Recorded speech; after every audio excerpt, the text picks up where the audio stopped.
jump straight into it. So, as we had last left off, the battle in the menagerie raged onwards. You were able to escort the vast majority of the half-elves out. However, Edgar was hot on your heels.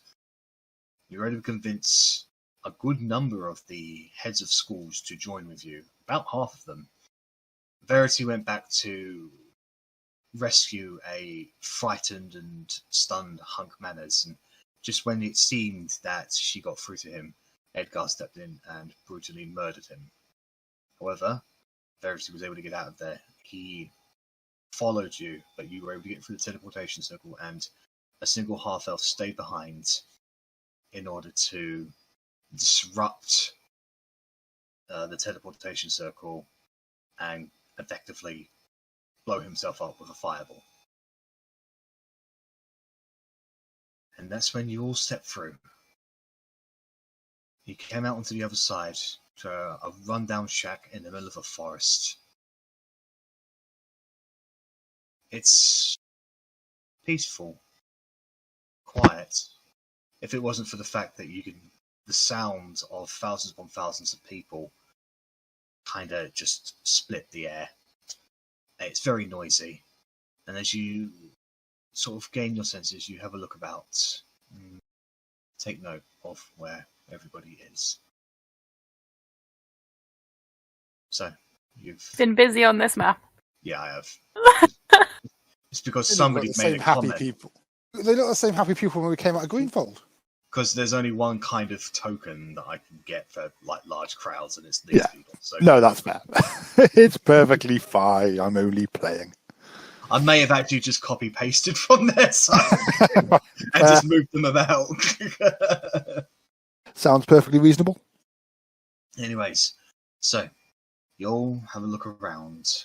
You can see yourselves. You're all been through a lot, but it seems that you immediately look back at the teleportation circle, and the magic that emanated from it dies away, and it just becomes a quiet cusp of stones on a wooden floor, dusted, silent like the grave. You get the feeling that this place probably hasn't seen people in a long, long time, considering how overgrown everything is. What would you guys like to do from here? First off, using my last not healing hands, but like celestial warlock. Yeah. D6. I'm gonna throw Korgrin a D6 because I do feel kind of bad about what happened at the end there. You get 6 hit points, man. Wow. So, I feel hale and hearty.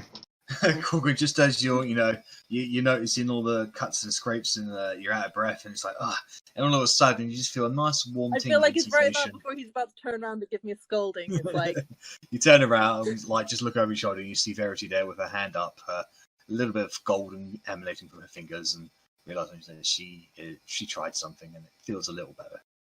I was actually going to be praying, just a little under my breath. Asking Moradin to make sure that the elf that sacrificed himself got where he was going with a little guiding hand, or if there was no place for him, that he may find himself an honorary spot in Moradin's halls. Make a religion check.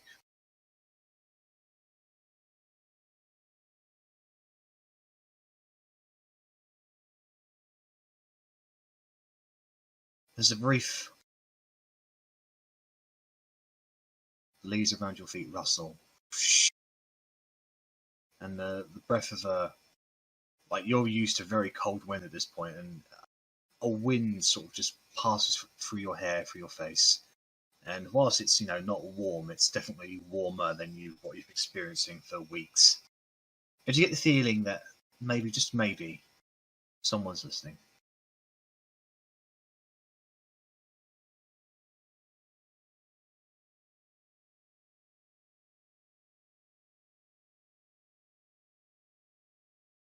The crowds around you, they're hugging each other, celebrating, crying, all kinds of things. You can see up a little bit of ways ahead, Loic is currently talking and being in close contact with his sister, Olivia. You can see the three heads of houses sort of standing around, people giving a little bit of a wide berth, and they're looking a little, out of place, thinking, "Oh God, what's going on?" You can see Gatan up ahead, way away from everybody else. Arwis is nearby. You can see up on the ridge Reichstag. You can see in the crowds, you can just about make out the mighty elements and the wings of freedom. There are people about, but where you do what you do, where you go, it's you guys now. Yes, he is Otti.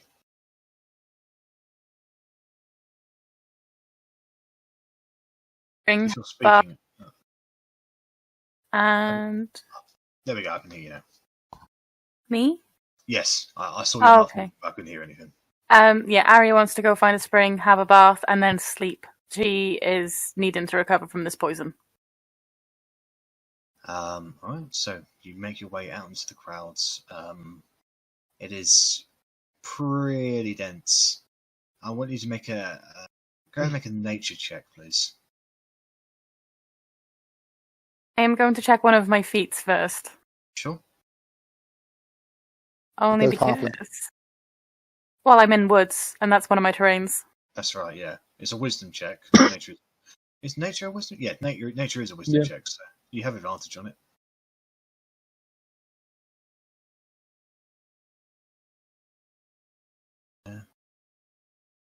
So, I'll get to you, Arri. Otti's just reminded me of something. So,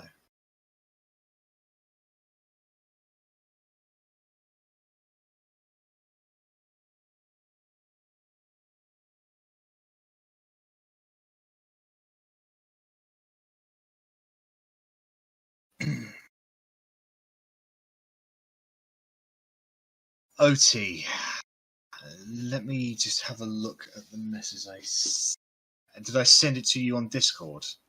Yes, you did. Sorry, guys.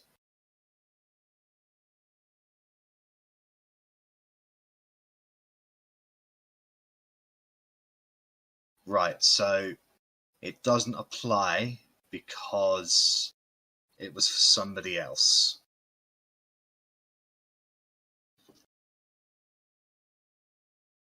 Has to be on the self or the immediate vicinity, and it kind of was not for that reason. But it's halfway there, definitely. Okay. So, Arri, you begin making your way through the crowds, and it's very, very, very loud, but you're able to make your way out to the outskirts of the crowds, into the vastness of the trees, and you begin looking, listening. You can hear some birds, you can hear the wind, and you do hear the sound of running water nearby. Probably a stream or something. I'll head to it. So you make your way over. Probably about 5 minutes out into the wilderness itself, and when you get past the canopy opens up, and that's when you'll realise that you are actually at a rather high altitude.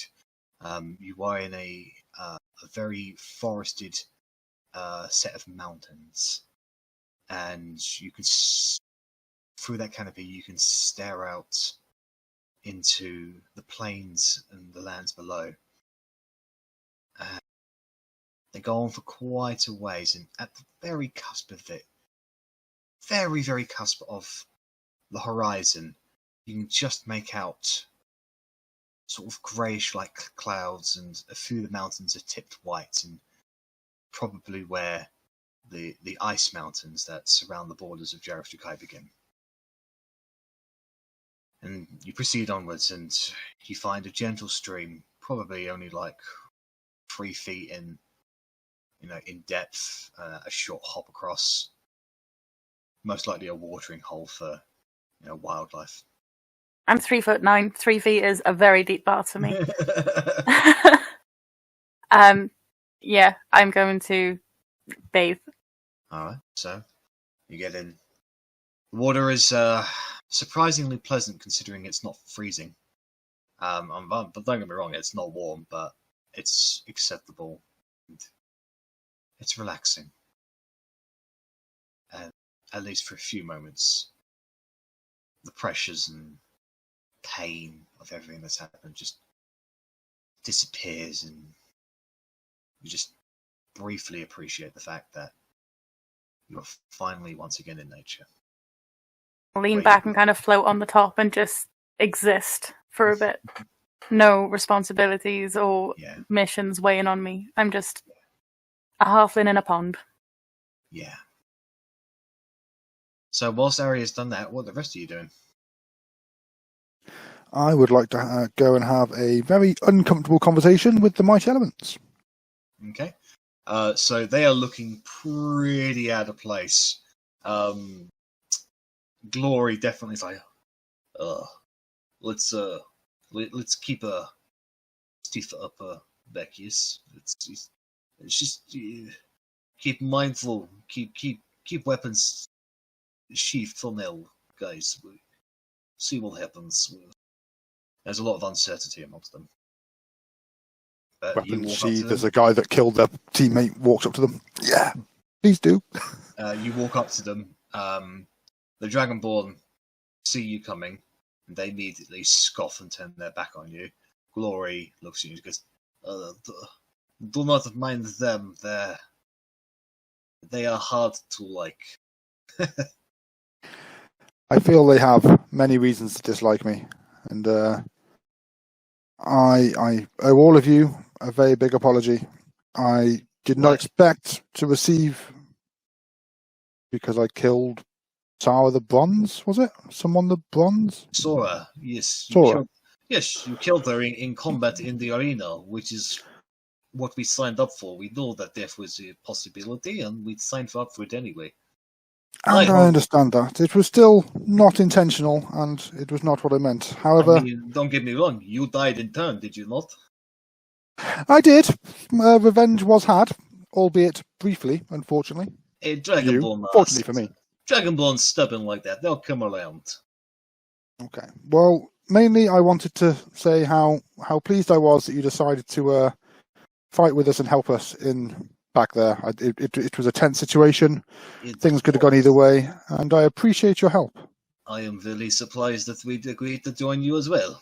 I'll be honest, we came there expecting battle, and in fact, instead ran away, and the one person we did battle is now with us, so a very confusing hour, and I guess we do not know what to do next. We have no idea where we are. I mean, to be honest, nor do I. It was kind of another guy's plan. We've kind of jumped on it, but all we know for sure is that we're outside of the capital. We are somewhere. In fact, no, I'm not going to tell them. We are somewhere outside of the capital. I'm sure you must have friends in neighbouring towns, villages. You could go visit them, family. Perhaps someone you haven't seen for a long time. The capital seemed very oppressive. Yes. Well, I born there. Mighty elements come from other places. We come together, so we do not know much outside. I think for now we just wait and see what happens. You'll know what happens next, yes? Not exactly. I mean, getting out was definitely plan one. Right. This is more of a freedom thing. I mean, you will be more than welcome here with these fine people. You are partly responsible for helping them escape their hardships. I'm sure you'll be most welcome. This is true. Is there a reward?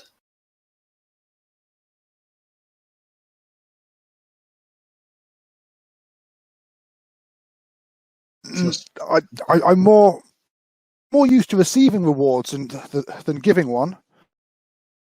But how about I give you a small reward with a fantastic story? Yeah. And I'm going to take out 100 platinum pieces. Yes, that is small. You can see the other Dragonborn like eyeing it up. Okay, maybe not so small, but not only do you each get 20 of these platinum pieces, which was earned when you helped us get out, but you can also feel a little tickle knowing that this was picked from the Minister of Law's pocket herself. Oh, she cannot track money, right? I mean, I hope not. Maybe that's why I'm giving it to you. It's not. Don't worry. I've been carrying it for Make a persuasion roll after that, mate. I mean, to be fair, I genuinely don't know how magic works. Who knows? Maybe they can.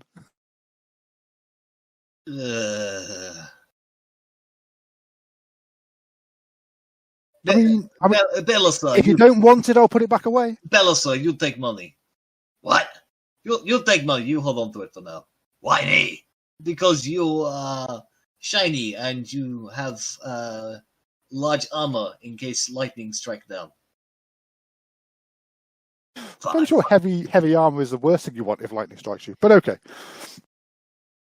Fine, give it here. And I will pass it over. Okay, so, well, what is tale you'll have to tell? Tale I have to tell? The tale I have to... tale was how this wonderful platinum pieces was picked from the pocket of the Governor of Law herself. Oh, yes. At a very fancy ball when she was scoffing herself at the attendance and the privilege of the people who were there, i.e. me. That is not very glorious to do. That is, I'll be honest, Flint, that is something that maybe Sora would have appreciated to hear.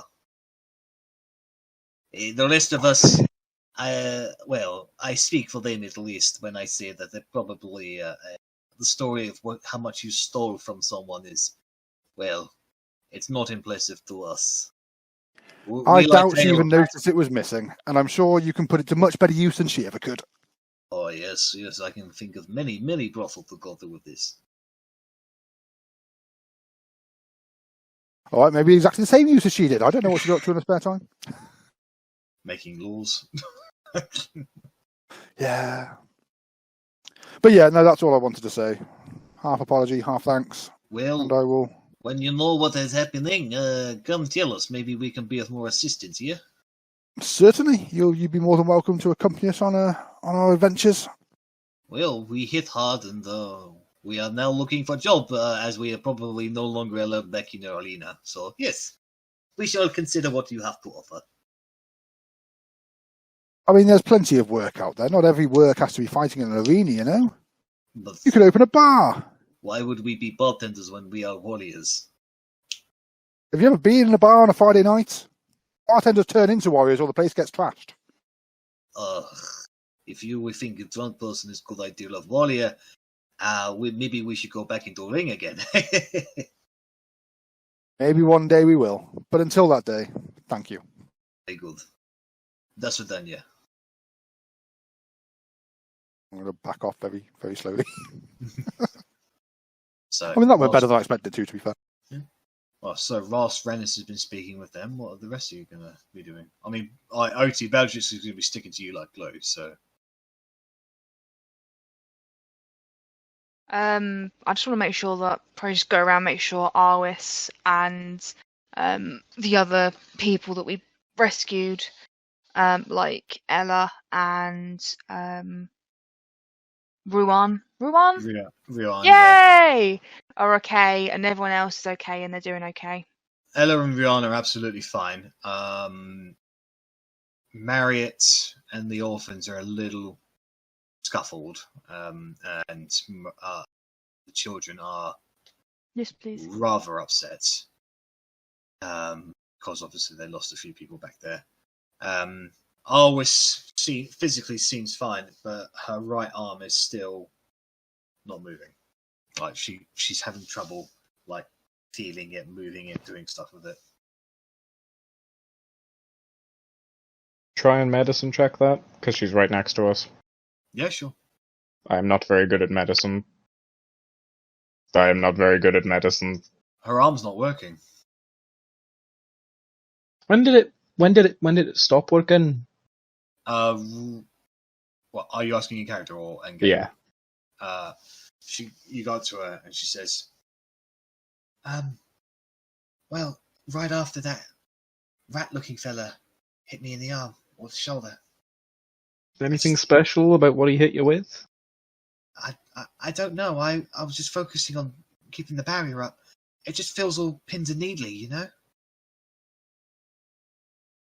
I'm sorry I can't serve you as well as I can. Oh, I mean... Oh, don't worry. I'm sure I'll get better soon. Let's try... Did anyone else get hit by whatever he was doing? I know Arri did, but... She only got hit with arrows. Nobody else actually got hit with a sword.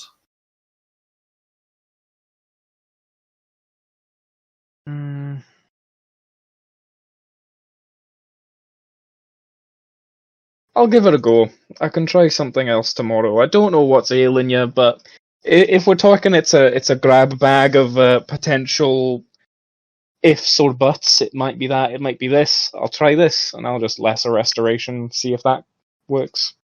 So you got to her. You cast restoration on the shoulder. There's a small, like a humming noise coming from your hands as the energy washes over her, and it dissipates. She, rubs her shoulder a little, and she's like, "No, I don't think that helped. I still can't heal it very well." All right. I'll take another look later, perhaps, or tomorrow. I mean, it doesn't hurt. It's just uncomfortable a little. That's all. Well, I'm sorry I couldn't do more for you, but that's okay. Thank you, Master. I mean, thank you, Korgrin. Better. You're welcome. I'm just sorry I couldn't do more. Nice. And then, like, she does look a little different. I know her token looks the same, but she does look a little different. Like, she looks more proud of herself, like less like a slave and more like a person discovering themselves.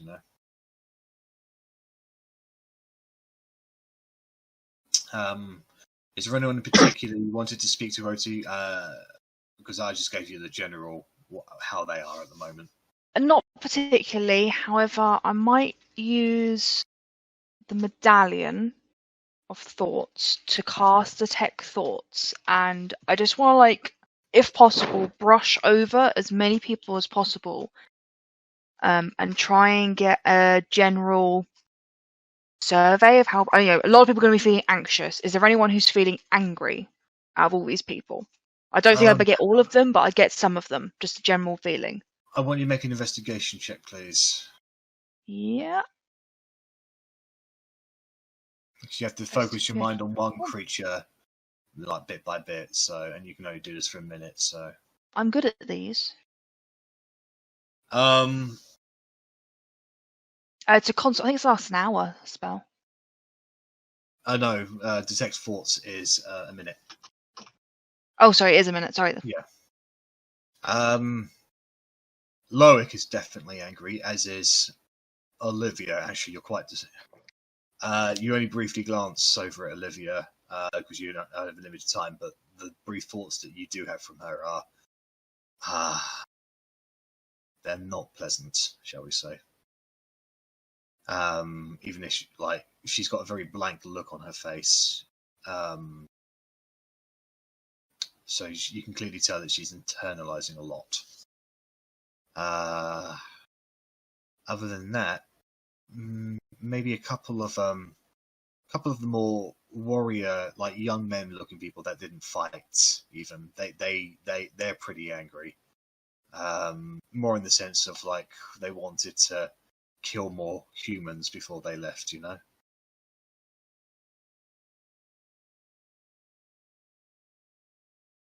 But other than that,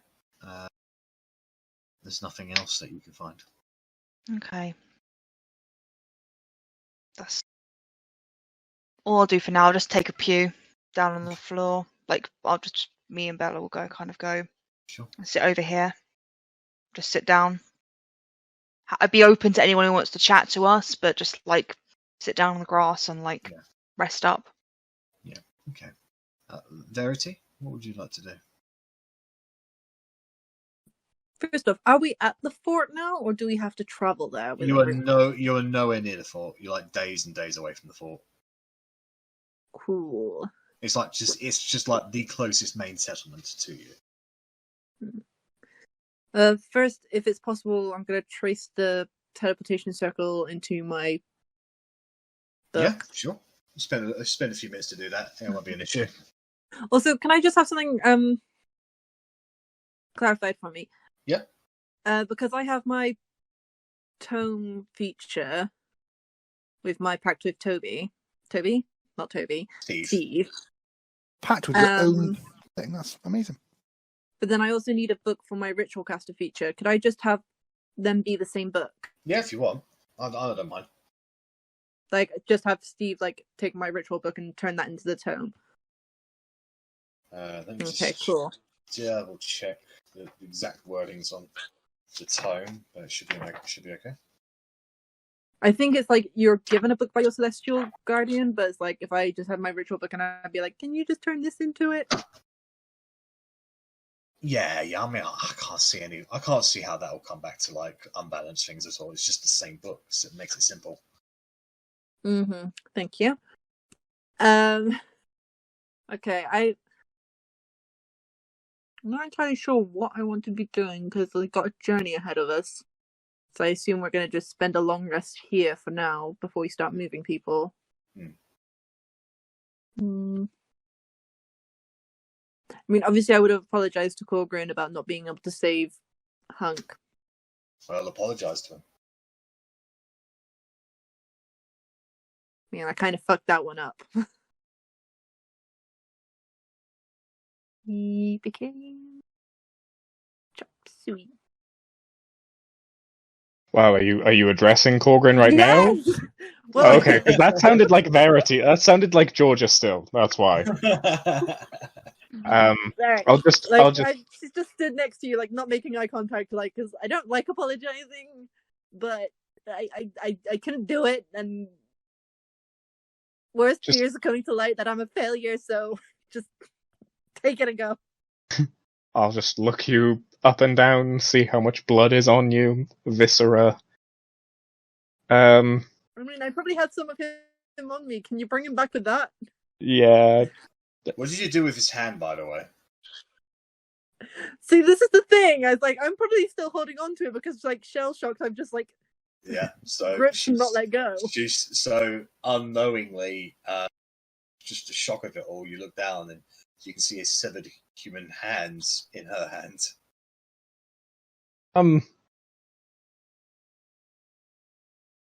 Be welling up. And while Verity's kind of halfway through her apology, Korgrin would just pull her in and just hug. And just... Shit. He's a little smelly. You did what you could, and the world will be a sadder place, certainly, without someone good like that, at least still on the inside. But I suppose he knew what he was signing up for when he walked on the menagerie. This isn't on you. Okay. So, in the midst of her apology, would have been something along the lines of, if I hadn't tried to convince him to go with us, Edgar would have just left him alone. He could have been still in the capital doing nice things. And, she probably doesn't even realize she's still holding the hand. So it's just kind of, there. And then, honestly, hug was the least thing I was expecting. So she's probably just there, trying not to cry and doing that awkward teen thing where it's don't hug me, you're embarrassing me. It just, the hug's tighter instead. If you hug me, I'm going to cry, so stop. Just... No, it's still going on. Just, I get the feeling anyone that you walked probably away. had, what? crazy strength. Like I wouldn't be able to struggle out of that. No, he's got like very well. To be fair, you are proficient in athletics. 18 strength. 10. If you want to make an opposed athletics check, I'm happy for you to do that. Fuck it. Right, make an athletics check, please, Korgrin. Nah.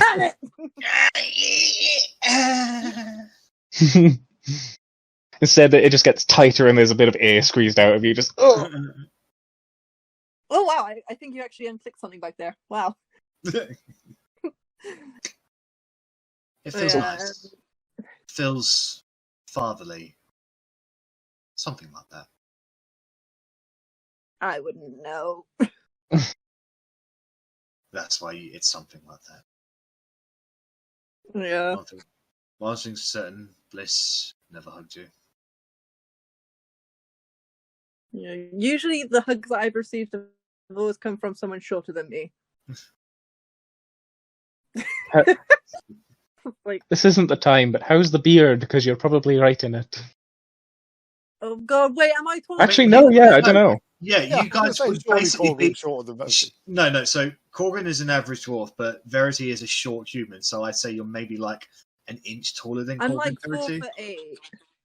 Like I think I said I'm 4'5" on my sheet. So Damn it!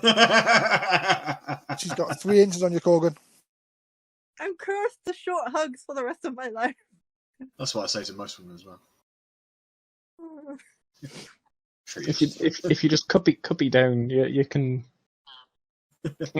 Like, no, never to say go down. I said cuppy, not kneel. You're not there. What I do to your sister is none of your concern. You're in a bath. Be quiet. Very much everybody's concern. Like Arwis is watching this in a very quizzical motion. You get the feeling she's never seen a hug before. Gesture over. You're welcome to join in on this. She's it feels nice. I need to go count the fish. Just stare her dead in the eyes and I'm coming for you next. She backs away. None can escape the hug. She hides behind the tree. But yeah, after that, like, you can be released. I'll release you. Huh? I said you can be released. I'll release you. I assume after, like, the right amount of awkward amount of time. Mm-hmm. It's not awkward for Korgrin, but it's awkward for Verity. Yeah, it's like, is it over yet? No? Okay. I guess. Back to my happy place. So, Otti and Bellatrix, you guys sit down. Just take a moment to, catch your breath. Korgrin, hugs the life out of Verity, and eventually she passes away and roll a new character. Her new character steps out of this fucking crowd and is just like, hello! You need a new sorcerer? I'm level 13. I'm very powerful. Rennas, you've just finished your conversation with the Mighty Elements and you make your way back over to Verity and Korgrin. You see Arwis like walking past you, looking like doe-eyed, and just like, nope. What did you say to her? Poor thing looked terrified. I offered her a hug. Run, I can understand why she'd be terrified. Do you want in on this? It's very cathartic. I mean, I'm not 4 foot, so your head's going to be right at, crotch height, mate. I doubt you're 4 foot. I doubt you're 8 foot tall and, heads at 4 foot. No. You'd be so lucky. It tickles, Yeah, it doesn't appeal. He's sure? I would like to be scanning the crowd, looking for any groups of the crowd that look slightly more jovial than the rest. I'm looking for who's got a secret stash of booze. Make a perception check. Don't we have a thing of mead or something? Yes, I've already told him off. Yeah, I'm being told off as we speak, but I've already said it, so I'm still looking for other people's alcohol rather than we start on ours. I mean, I still have whiskey. you get the feeling that alcohol was not on everybody's minds when they were running for their lives in the middle of a rebellion. I mean, it wasn't on mine while I was running, but I've stopped running now, and now it's the first thing on my mind. Well, I'll go and find Otti. They don't have any. So yeah, Rennas makes his way over to Otti and Bellatrix, and you sit down. Yeah. Okay. So. I can't even get like any amount of alcohol that we have is not going to be sufficient to give to everyone, and I'd feel bad drinking it without everyone having some. So I'm just going to not drink and not be upset about it. Eventually, you guys sit down and rest, relax. You talk amongst yourselves, and eventually campfires are started. Rudimentary shelter is made using what is available. The crowd disperses somewhat as they sort of fan out and just, don't get as condensed as much. A couple of hours pass. And eventually, you are all called to Loic. So, Arri, do you stay in your stream for 2 hours? No, I would literally end up a halfling prune. No, I'd stay there until I feel happy again, which would probably take about half an hour-ish. Yeah. It goes by relatively undisturbed, to be honest. Best thing, the most noteworthy sight you see is a deer that comes trotting by, notices you're there, and then skirts off. Eventually, you get out. You dry off, dress yourself, and you make your way back, and you relax with the others. And eventually, messengers are sent to each one of you, wherever you are in the camp, calling you to Loic. Still hugging Verity. No, I'm kidding. But maybe be bandaging people, Yeah, there are a few injured there. Do you all make your way to Loic?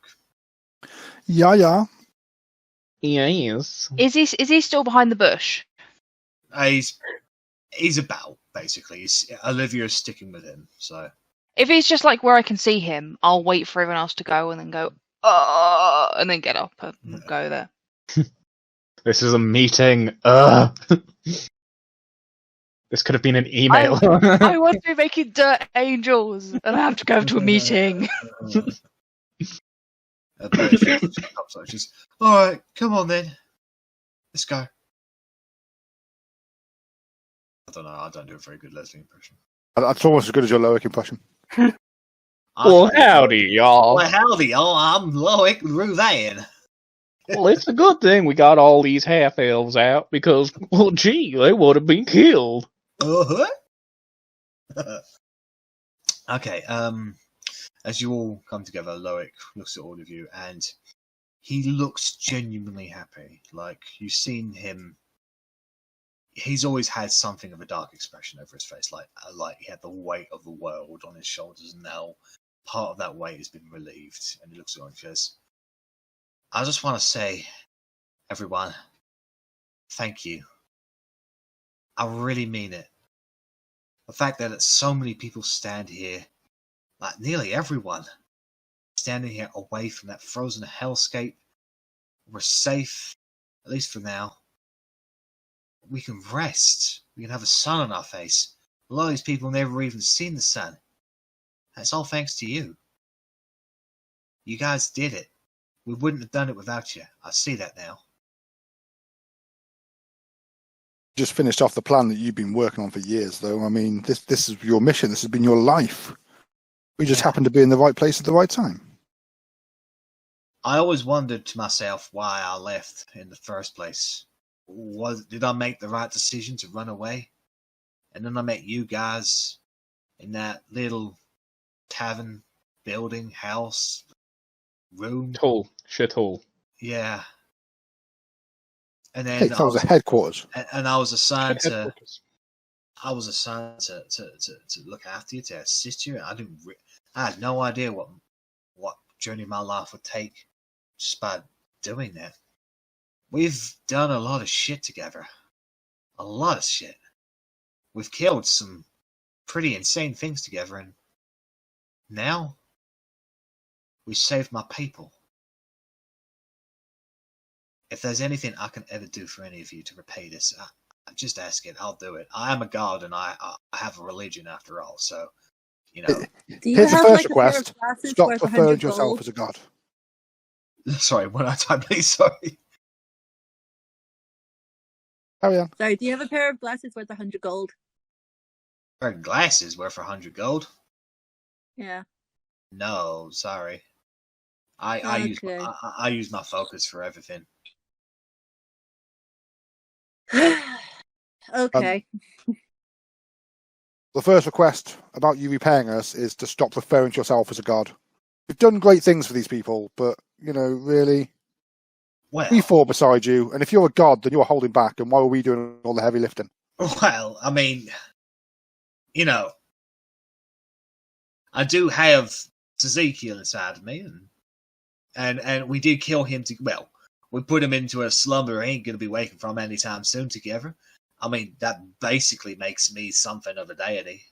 No, it makes you part demon, my friend, and you don't want to be purged now, do you? I'd like to see you try. Don't, because I will. Say the Maybe line. not here, Korgrin. I'll say the line, I promise.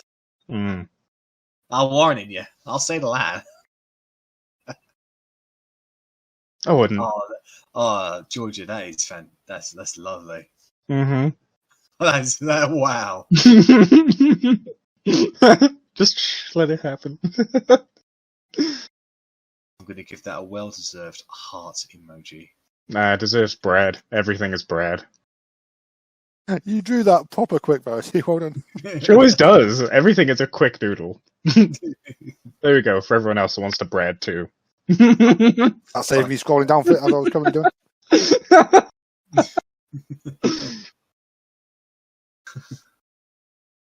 Well, Sorry for the distraction. no, that's fine. Welcome. Loic continues on and says, well, in any case, my people are here because of you, and they ain't going to be forgetting that anytime soon, and I won't forget that. You can count me as an ally. You can count the half-elves as an ally. But it begs the question as to what happens now. I honestly didn't plan this far ahead. Truth be told, Did nobody plan further than this? Because that's all the questions that I've been getting. It's like, do you know what you're going to be doing? No! Truth be told, I honestly thought most of us were going to die, myself included. I just plan for failure, but still. I just wanted them to get away at my own life if need be. But here we are all standing together. Even my little sister Olivia. She just gives a half-baked smile before going back to sort of staring off into space. She is going to murder everyone, I swear. And she's armless. Yeah, she is armless. So.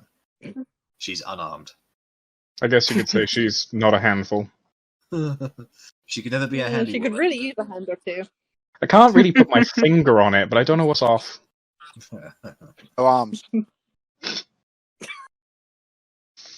Well, it's a good thing I'm an armorer. Psychic damage. I can just imagine all of us just having this conversation right in front of us. Are your characters making these jokes? No. Most definitely not. Arri probably would have, but because she's a bit of a bitch and Loic pissed her off on the boat, so. Bad Arri. Okay, so Arri, you make an anonymous joke. Mm-hmm. Loic looks at you and just goes, dude. Olivia just looks at you and just goes, dude. I like you. It's true. You are literally armless. You're honest. Probably one of my only good traits. And even people don't think that's so good about me. She just kind of stares at her feet. Is anyone a jeweler? No. Maybe. I I'm don't good know. at acquiring jewels. We got a few thousand people here. You can ask them. Are Warforged a thing in this place, this world? No. Oh, okay, I was just thinking, like, if there was a way to get her mechanical arms. Rejuvenate spell, don't worry. Yeah. Okay. Or artificers. Yeah. So, Loic goes on to say, "Yeah, what do you think we should do now? I've got a whole people here that maybe there's enough food in this forest to last us a day or two. I mean, so long as we forage correctly, but like we've got to find some place for shelter, for some place where we can grow food, some place where we can be safe and free." Didn't you say that Fort Might place was abandoned? No, it's very underguarded, it's lax and it's lazy, and if I remember right, it's about at a capacity of 1,000 out of 8. So it's doable, but these people are sick, wounded. Otti, you would also know Fort Might is where the worst criminals are sent to as well. So Yeah, let's not take anyone there. Well, you don't know. I thought that the plan was to go to Greenfold. No. Yes. Well, I mean that was my original plan, but like I was. Edgar knows about Greenfold now after hanging out with us. Yeah, we've spoken about it. Like that was my plan to get there, but that kind of go off and hooks when it turns out Mr. Mashman. He knew about it anyway. Air quote Talion has been there. He's been there, and we've discussed it in his presence, so he's aware that it's going to be worth checking in on now that he's lost our trail again. So, anybody else know of any like convenient secret towns? Well, I mean, put it this way. What about the underground Dwarven city we found with the White Dragon? We don't actually know if that's abandoned or not. We've actually made it. We got halfway there and had to turn around and come back. But with Fort Might, you don't know if the worst prisoners are actually the worst. Like, there is such a thing as political prisoners, and a lot of the population could just be people that have spoken out against the king or Brian. I mean, for heaven's sake, they were sending tribute up to Borod, and that's past Fort Might. So, where did you guys come from? Oakenheath. Well, these lot did. What? I didn't. Can we go back there? It was burnt to the ground, but the ground should definitely be doable. I got a few thousand people. Build it. It's going to be a long journey from here, isn't it? It would be semi-fitting, though. Yes, it would be a long journey, but we could probably make it and we can forage. Korgrin can make food every day. It would be weeks on foot. Mm-hmm. And for a group this size as well. Question, DM. Yeah. Would I know of any magic circles at Aunt Bliss's?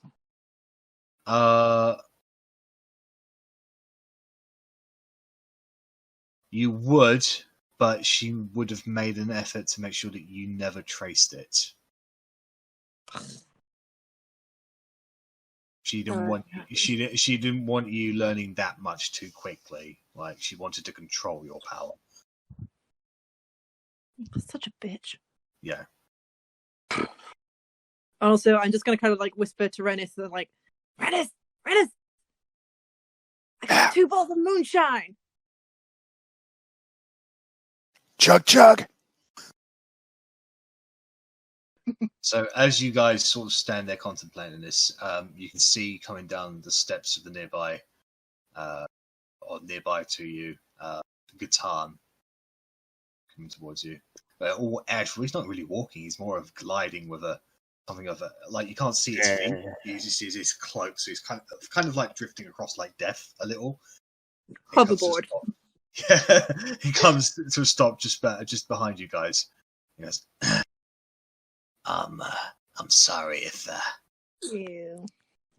I'm breaking up an important conversation here, but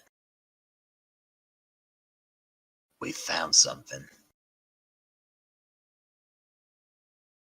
Pray tell. Who is we? A couple of the Elven scouts and a couple of my scouts. You might want to cut down on the menacing laughs. Like, Menacing We don't want to bastard. end up having trust issues. It's a chuckle. I like to chuckle. Well, then the menacing chuckles then. They have very distinct undertones of, I want your corpse. I'll welcome my chuckles. That better? I mean, that one sounds more like you're just choking, so I guess so. I'll try doing I feel that. less likely like you're about to animate my corpse. Oh, well, if you're not using it. Quick I question: probably was this the guy who freaked me out when we went into his thing last time? Yeah. Yeah. Ugh. I mean, Anyway, hideous I chuckles think it's aside, against what my have you religion found? of Steve to be reanimated after death. I don't know. well, we found some buildings and something bigger. lead the way. About a mile this way. And he starts heading up the stairs. Gliding up them even. Would this have counted as a short rest while we were? Yes, yeah, you've had a short Okay. rest. Just because if there's Okay. nasties, I need health. Yeah. Poison damage. Oh, wow. I mean, yeah, you're capped out, so not all of us are. Yeah.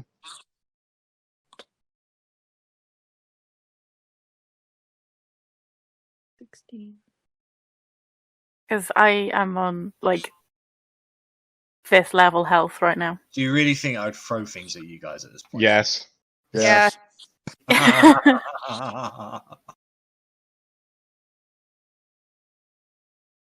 Two 6s, two 4s.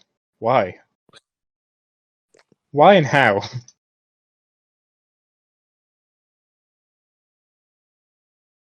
That's how you roll dice. Yeah, apparently. Jesus. One more. Way!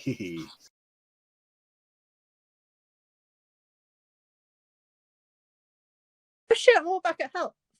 Full. Nice. Nice. Oh, and I also get spell slots back. That's right, yeah. Does anyone need like an extra top me up? Need a I'm restoration. pretty healthy. Did your So- bath not cure you of poison, no? You need to have a long rest first, unfortunately. Or a greater restoration if she tells me Yeah. that she's poisoned. But I don't know she's poisoned. No, you don't. No. Don't you need gold? I dust imagine for I'd be greater playing restoration? with the wounds. No.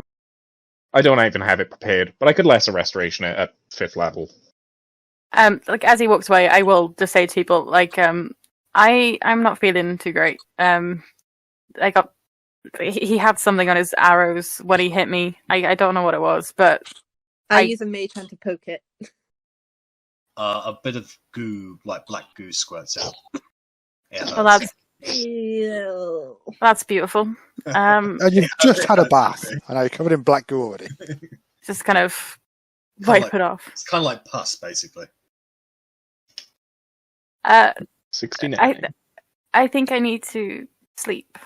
And unless you guys have got You anything. need some milk. I can try. What about the cream? Would the cream work? Because we got that cream that, you know. I mean, I'll try this first. I mean, this is finite. This isn't really, you know. I'll try a 4th level lesser restoration.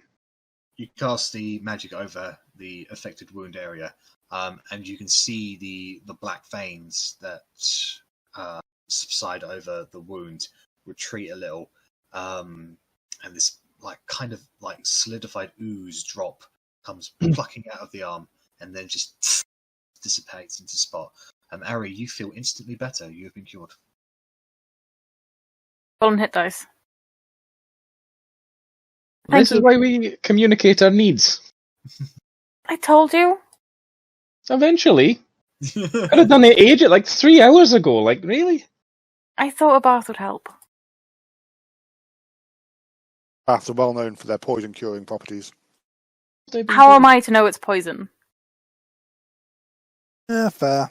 But you get shot by something that feels weird and the wounds are seeping with pus. That's not normal. Could have been something that wasn't poison. Could have been shit. I mean, that's a known tactic. I'm like, It is. gross. It is. Unfortunately, it's if you only get nicked by it, at least sepsis would set in instead of outright just I've got a graze. It's oh no, I've lost my arm. I'm just imagining that guy sticking all his arrows up his arse before combat. More just shit into mortar and pestle, and then just My I version was walk more away amusing. from this conversation. I think we're all supposed to be walking away. We're supposed to be following. Yeah, this is all as we're walking, so you either drop behind or you Verity's walk thinking faster. of catapult options. Catapult poop. So Oh, you can begin 30 miles an hour. discussing. You begin discussing this as you make your way. Following, Loic follows you. He asks Olivia to stay behind. She does so reluctantly, as the rest of you follow Gatam. You continue going up these steps for probably about 15 minutes. They do a lot of winding further into the mountains themselves. Eventually, it kind of evens off as you continue the path into sort of a natural kind of like fjord-like area. The sides of the mountains are overarching, probably like maybe about 100, 200 feet or so. And there's a lot of windy paths. You continue making your way. Now, the path itself is pretty wide, like easy enough to like fit 24 people down like side by side. Lots of bushes down here, oddly shaped rocks and such like that. Kind of like a place just forgotten by time, really. It looks like this. Well, it definitely you can tell that people have recently gone down these paths, but had they not been here, you don't see anything of any like natural or unnatural paths or footsteps or anything really. Nothing that would signify any kind of activity recently. And there's eventually you go through this particular crevice for about another 5-ish minutes until eventually it opens out, and you come across a natural kind of odd place. It's a wide open plain that's situated in the center of these mountains. Like you can see the peaks all around you. It's probably a few miles. You can see the open sky, and you can see like just over them, but they pretty much cover the entirety of everything that's around you. And in the center of this there's a lot of grassland, quite a few trees, and you can see probably about 100 buildings or so of an odd design, and they are ruins. They're collapsed. They are just toppled, like holes in the ceilings, and the walls are falling down. And situated nearly in the center of it all is a large keep that it too is. The walls are crumbled. The towers have fallen in on themselves. The gates themselves look like completely and utterly decayed. And you can see about half a dozen half-elves sort of standing about 20 feet ahead of you, just staring out right where the where the dirt or the natural earthy path meets the grass. Like they're basically just standing on the edge of the grass, looking at it. Is the keep made of stone? Yes. Could I use my stone cunning and do a history check on it? You'll have to get a little bit closer. You can do it at disadvantage and just kind of get a feel of who made the structure, but any in-depth information you'd have to get closer to it because you're still like a good few 100 feet away from it. I'll wait then. I'll wait until I'm closer. The thoughts going through my head, just odd in this place. Gatam points over towards it and says, "There. Interesting find, don't you think?" Certainly. I mean, feels like it has purpose in this place for it to be situated in such a what's the term? For lack of a better way of saying it, quiet little cubby hole, Yeah. tushed away. Do you want to get closer? I mean, that's the whole purpose, no? Well then, off you go. What have you done to it? I ain't done anything, I've just found it.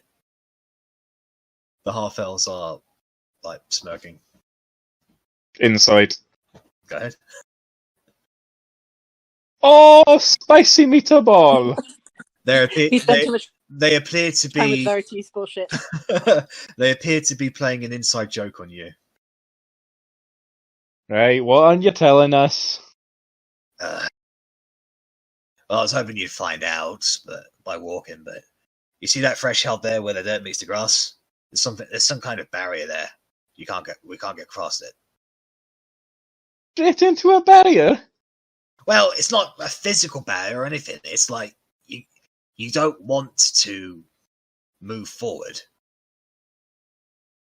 All right, well, It's and here's the odd thing. And he goes to cast a spell, and probably about 5 feet away from him to his left, this nexus of dark energy in a ball-like sort of blob appears, and you hear the sounds of thousands upon thousands of people screaming momentarily, and then in a flash of black, a zombie-like skeletal structure is just sort of standing there going. He looks at it and just goes, "Walk that way." He immediately Again, Catan with the turns around. menacing. This is like... It's very unnerving, Catan. Like, do they have to scream? Do they have to make the screaming noise every time? Well, that's how they know. That's That's how I know they're still in there. Oh, again, phrasing. I don't want to know they're still in there. The zombie Chuckle, turns again, around. chuckling. Is that better? The zombie turns around and starts walking towards the grass. And as soon as it gets to the threshold, it stops and just looks at it. Catan leans in a little bit and says, "You heard your master. Walk forward." The zombie takes one step forward, and the magic in it just ceases to be. It just crumbles around. You see, that's interesting. Catan clicks his fingers, and the zombie bursts out into flames and into ash in just a few seconds. Arri wants to try and get through it. As does Rennas. So you walk up to the threshold, and as every step you get closer to this place, you get the all-encompassing feeling that you don't want to walk forward and you want to turn around and go away. I'm going to keep trying charging forward. Make a charisma saving throw. oh, I'm good at those. I want to take out Loandir's dagger. Oh shit, I'm on advantage still, but my first roll was 22 anyway. 22. You get forward, right up to the barrier. You keep on... you push,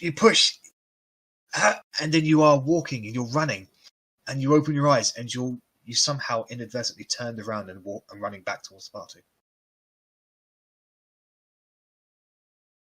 Weird. I want to take out Loandir's silver dagger. Yep. And I just want to throw it beyond the barrier that I can't see, but I've worked out where it is from other people stopping, but I want to throw it beyond there. It goes beyond there, lands in the grass. So now in my head, I have a reason to keep moving forward because that dagger is very important to me, the only connection I have to him, so I'm going to focus on that dagger and keep moving forward. Make a charisma saving throw.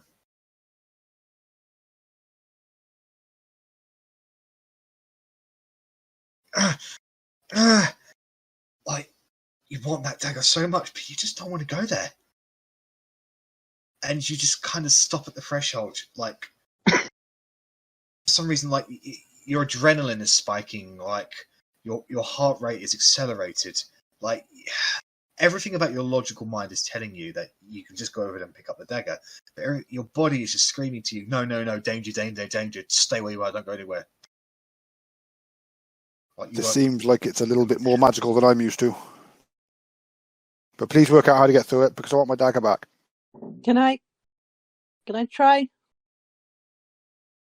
Yeah. So you walk up to the barrier, Verity, and once again, similar to the rest, you just feel like you just don't want to walk forward. You just don't want to.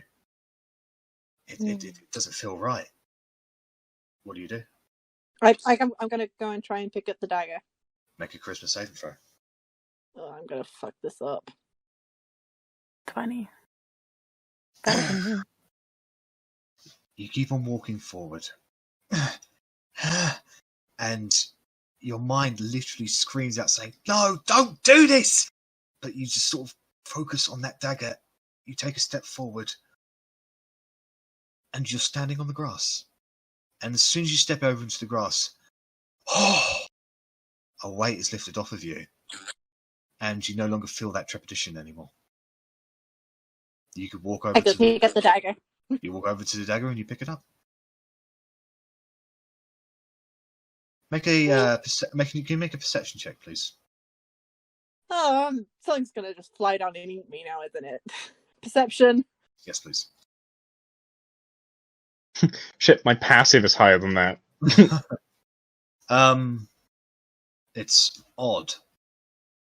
I mean, as you look around, you don't see the others. Everyone that was just standing there is gone. Like, they're not there. You immediately scope around the entire area, and you notice the buildings are in crystal clear, clean condition. They are perfect. There are no damage on them whatsoever. And the keep is in like completely fully kept condition. Not a stone out of place. Just learnt a spell that would have helped with all this, for fuck's sake. Just needed components for it. Can I sit in front of the barrier? Yeah, of course. Now, you guys can see Verity there. She's sort of standing around looking like confused. But like the half-elves are going, "Whoa!" And Katana's just sort of leaning forward going, "Interesting." Right next to it. Can I try and stick just one arm through? You don't even want to stick your arm through. It doesn't feel right. Do you want to try to continue with this course of action? No. Okay. I can't see everyone, right? Yeah.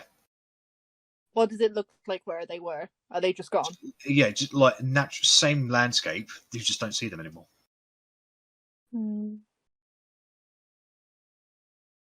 Verity, can we help you? Is everything okay? Can I hear them? No.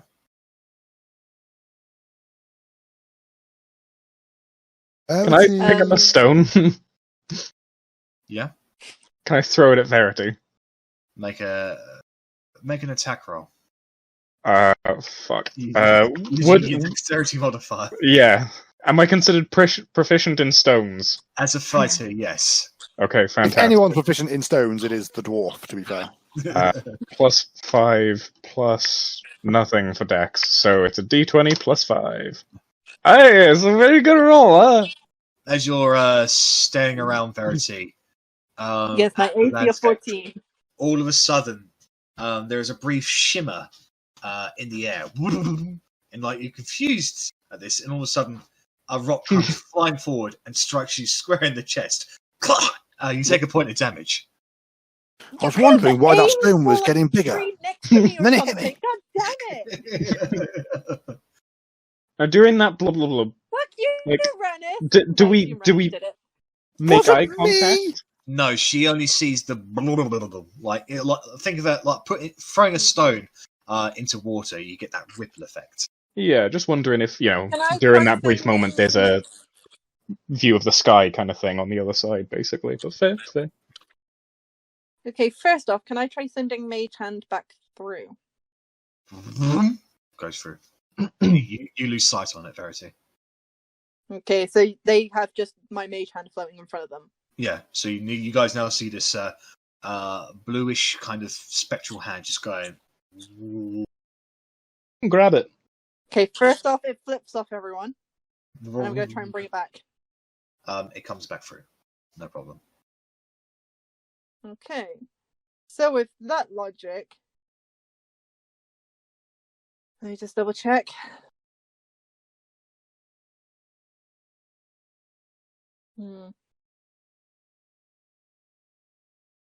I'm going to summon Hand of Steve. So, the giant whitish hand appears before you. Okay. I'm going to send that one out. And blind me, it's just going to be like looking for someone. So this gigantic spectral white hand comes out towards you guys. A couple of you have to just move aside because otherwise it would palm you. Once it goes beyond Verity, you lose sight on it. It's going to do like the little grabby motion. I'm going to hold it there for a couple seconds and then I grab a finger. Yep. I'll grab the hoof. Yeah. I'm waiting that Hand of horse. It's the hand of feel Steve. Anything going against the arcane hand? You cannot feel anything from the arcane hand. No. Okay. It's just going to stay there for a few seconds and then I'm going to make it grab, as in do a grapple motion, and then pull back in. Alright, so who's holding on to the hand at the moment? Me. Right, you both make charisma saving throws as this hand is pulling you towards a barrier you don't want to cross. Oh, no! Screaming. Alright, There are other dice between 1 and 20. Fucking hell. Alright, this is All I know is that I've made 2 rolls and they've both been 18 and 20. That's amazing. For me, it's like the best day of my life. Still playing Cthulhu.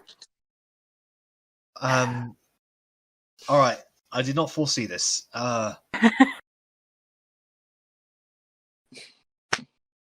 Welcome Bad to gonna happen D&D. to me. Am I gonna fucking die? Okay, so Frightened. Runs away. No, worse. So, Guarantee Rennas, you want that silver dagger. You want to get by Verity. Verity's got your silver dagger. You want it back. Yeah, she's not answering when I'm shouting her. And you maintain your focus despite it nearly overwhelming you. You're able to just get over the threshold.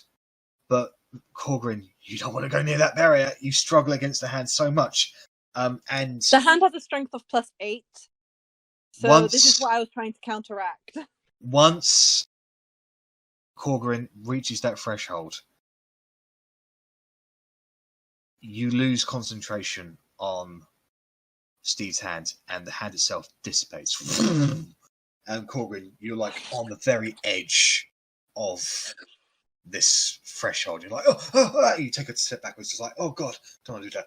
Rennas, however, you were already halfway over it. When it dissipates, using the momentum, you actually tumble over, roll over, and your face and fingers are in grass. I made it. I got one of you through.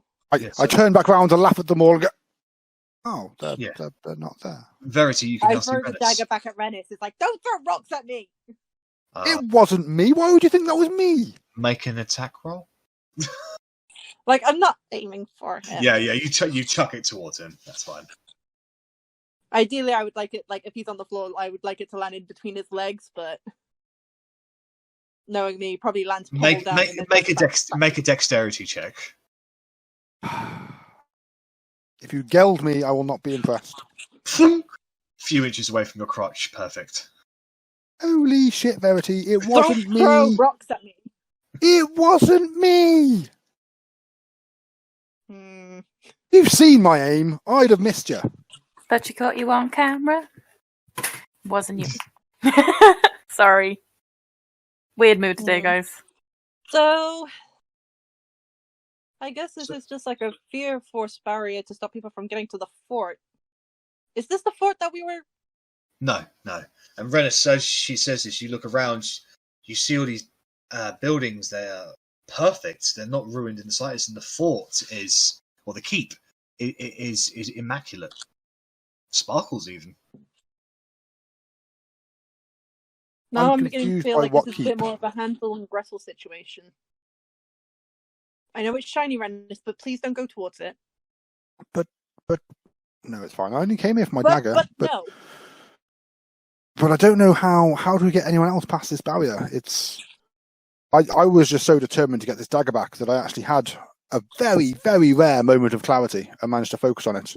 Normally, I'm very confused. Awesome. But the hand thing, that was a good idea, but it didn't quite work. I don't know how else we could manage this. I mean, we could try a simpler thing of throwing a rope through, but I feel that's gonna be far too easy and not going to work. Wait, so you could still see me on the other side? No, you had vanished. And no, sorry, yes, we could see you, but we didn't know that you couldn't see us. I was shouting at you, and you were completely ignoring me. I start flipping off where I assume everyone is standing, so they can still see this. Yeah, you can see you. The rest of you can see Verity flipping you off. Charming. I mean, as frustrating as that is, I don't think it's going to help them cross the barrier, which should be our main concern right now. Maybe if I put myself in mortal danger. You cast Fireball on yourself. Multiple times.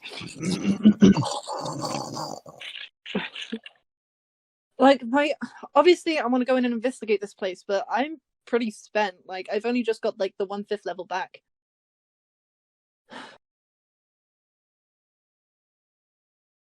What do you guys want to do? He's going to try and get through because his sister is through there. Make another Christmas saving throw, if you would like me to continue. Not at And me. fail. Throw it at Rennas. Even though your sister's in there, you're like, oh, she probably knows what she's doing, and you feel the need to step backwards. Can I call Otti over, because she's generally quite good with magic? Just notice that Otti's not in Roll20 at the moment. Yeah, you could if her laptop hadn't crashed. She's restarting it right now. Oh, yeah. I'll do that in a second. Well, I mean, you can do that bit now. I can pass over my headset and just do it through that. I mean, Bellatrix is going to try the only thing that she knows forward and knows how, and she's going to rush forward and try to attack the threshold with her Goliath. I mean, she also needs her character sheet. And she turns around and she's like, "Oh, I don't want to do that." I don't even think her attitude changed. I think she power runs and then just does a U-turn and all time. Sorry, Korgrin, what were you saying? You wanted to... Well, do you know what kind of magic this is? You're pretty clued up when it comes to magic. Can I do an arcane? I kind of look up at it. Look to one side, and then look to the other side. And I'm like, it's a giant fucking barrier, mate. Yeah, I know, but... It's invisible, you don't see anything, it's odd. Well, you get an idea of what kind of magic it is. The school, and, it's making us run away, so it might be this kind of magic. It's worth a shot. I'm happy to try and help. Can I do an Arcana check? Yeah, go ahead and make an Arcana check. Is there a way that I could walk down the barrier to work out if it's a concave or concave, if we're inside or we're outside? Make an Arcana check. Verity, it's weird. Can I assist, even though I'm not? Try one. If you're proficient, in Arcana, then yes, you can. I am proficient in Arcana. Which is going to just do the roll. You can add proficiency bonus to it. I was just saying, in terms of having advantage, if somebody else was proficient, you could get assistance. Okay. You are the exact specifics of you. The exact specifics of this is beyond you. This is old magic, ancient magic, like forgotten magic. And best you can tell, you're on the outside. Can I do any sort of check to figure out what this fort is? Make a history check.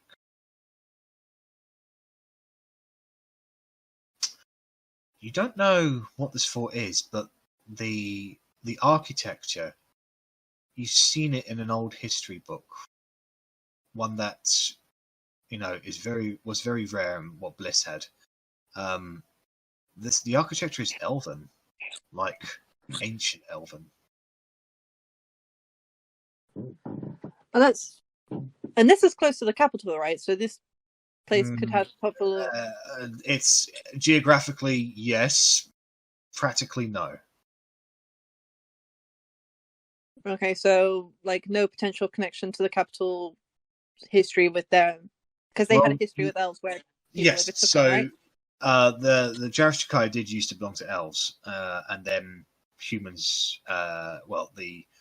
The country of Windward was founded in Jarashkai. Now the entire country of Windward used to belong to multiple races, elves and dwarves being the most prominent. However, humans originating from Jarashkai they assimilated elven culture and made it their own. Well, I'm just thinking during this turnover, like just with the barrier protection and everything, could this be where any rebellious elves fled and now they're just kind of living here, ignoring the humans? You don't see anybody, and for a fact this is common knowledge. Real elven buildings, like real elven architecture, that wasn't converted for the culture of humans and Windward, was just outright razed and destroyed. Well, this is what I'm saying. It's like whilst that was happening, things were being assimilated. I'm assuming a lot of elves probably weren't happy with that. And so they probably left and made their own new place, which is here, and they have like the whole fear barrier to keep humans out from it happening again. Best person to talk to about that would be Loic, as he is proficient in elven history. What school of magic is like shield and stuff? I wouldn't know this, but you might, Verity. And did we manage to get that head person? They might recognise it for what it is. Shield. School of Abjuration. I don't think we got the Abjurator. Damn it. But saying that, surely the heads of any school would have a base knowledge of all magic. That would. Like crying. I'm a bit old. Like, from the moment we went upstairs, getting out of the bath, in the bedroom, he was crying the entire time until I put the milk in his mouth, and then he shut up, and then finished the milk. 2 minutes later, he was asleep. Did he eat anything? I gave him a pack of Pom Bears, but he even cried eating them. So yeah. Okay. There you go. Sorry, guys. It's fine. So, what did you say? I was just suggesting that maybe speaking to one of the other heads of the schools might be a good idea. Even if we didn't get abjuration, there's a chance that there's got to be some overlap in magic. I don't understand how any of it works, but surely the head of conjuration would know something about other schools. Wouldn't just focus on one thing forever and not learn a single thing about anything else, surely. I mean, do you want to sneak over and take a closer look, Rennas, or should we wait till we have everyone? I mean, I am very interested to know what's here. I'd happily sneak towards the buildings and see if there are any people or anything scary. Want to see the head alone? Yes, but hiding as much as possible until I am confident of what I see. I would consider it a group effort, so... Me hiding? Oh wait, Verity is with you. I'm thinking... Like, I'm just trying to think, like, how far away does it look? A few 100 feet. God damn it.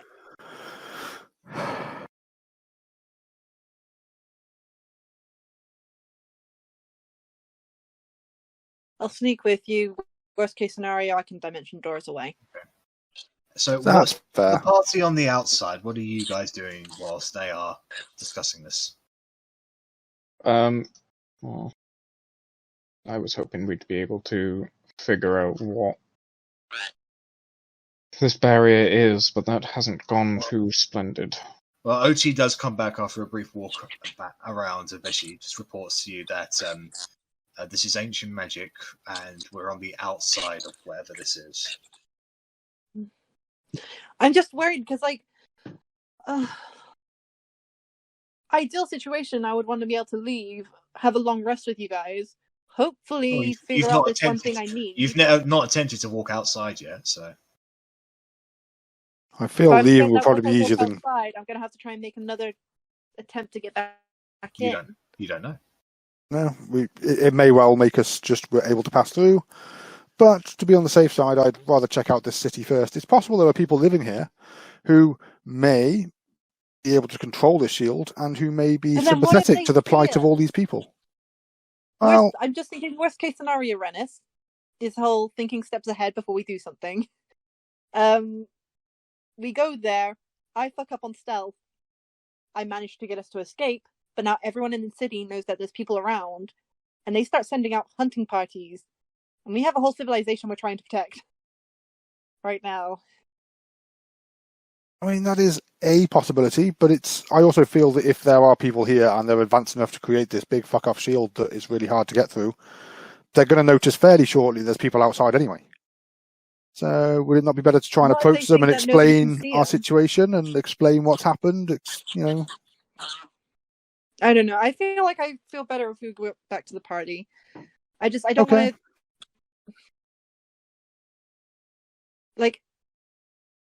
we got through. Can we hear any of this, by the way, Jack? I feel like they're safe because they have the barrier. Can we hear any of this?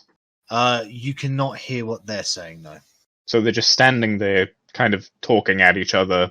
Yeah. And, says, and we're just, what the fuck? Could I try and pray and look for guidance? Literal guidance. Like a gust of wind points me in this direction, or I notice a rock that's like... Do you want to use your channel divinity then? I mean, if that's how you... Do you mean channel divinity or divine intervention? Oh, divine intervention. Divine intervention, I tried within the last 24 hours. I haven't long rested, unfortunately. This would just be more of a pray and hope. Alright, well, what would you pray? What would you say? I'll just pray to Moradin and just say, if there's a path through this challenge, please can you show me the way through it? Make a religion check.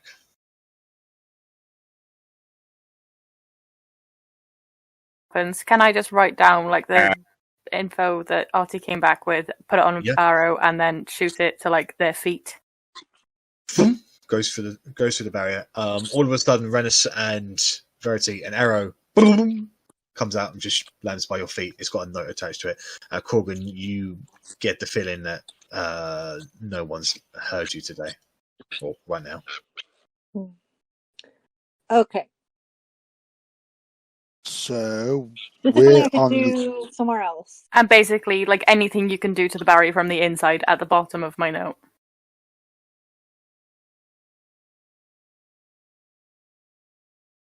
What can we do from the barrier? What? I'm confused. Well, you're in a barrier. We're on the outside. You're on the inside. Yeah. But what did you put on the bottom of the note? Is there anything that you can do to the barrier from the inside? Right. Okay.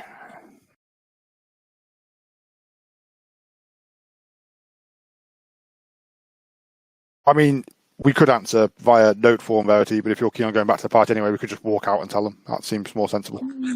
Rather than firing an arrow and then leaving 2 seconds later anyway. It's more of a hint of if you can drop it from the inside, do so we can join you.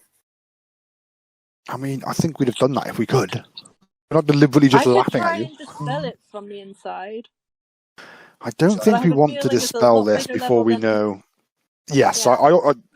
That's definitely one side, that it's going to be a very high level, but also, do we want to dispel it before we know what it is? Perhaps this barrier is very important, protecting very innocent, vulnerable people in the city. I'd hate to take away their only form of defence, because we were confused. Yeah. He just sees her sister in a place you can't get to her. To Steve to see what's going on. If you guys don't mind waiting 11 minutes, I can have a little commune with him. Just have to be careful about what questions I ask. I can ask up to 3 questions. What's that trait called again? Commune. It's a spell. Oh yeah, commune. So, like, if I do it as a ritual, I won't be expending any spell slots. That's right, yeah. It'll just take me 11 minutes. But I can do that going back to the party. Would it not be better to do it in here, just in case we can't get? In which case, I'll just put a little note on saying, Verity speaking to Steve. Well, no, put on the note, should we come out at the risk of not being able to get back in? Okay. So put in there, we can't see you. Should we come out, unsure if we'll be able to get back in, and then I'll just, throw the note out, because why the fuck use an arrow? We're 20 feet away from each other. Yeah. But Paper. It disappears in the... You can screw up paper.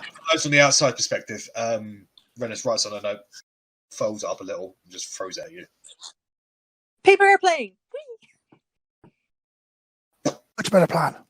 You pick up the note, somebody. Origami ninja style. I'd probably pick it up because I'm the one that sent it over. I'd read it and see the question of, shall we come out? And I'll be like, Otti, Korgrin, I don't know the answer to this. Neither do I. But if it's somewhere safe, if this is the answer to the question of where should we go with all these people, this might be it, I try and avoiding those two idiots over there and the other side, trying to shoot a fire bolt through the barrier. Goes through the barrier, lands on some grass nearby, creates a small little tuft burn mark. So it's not. I frantically run over and try and pat out this fucking fire that Otti's starting in this unknown land. Someone started in this unknown land. There's only one of us that casts fire, but there's two of us, but fucking Verity's in here. Shit.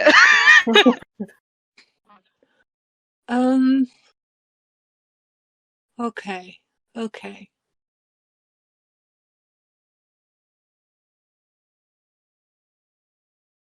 Yes.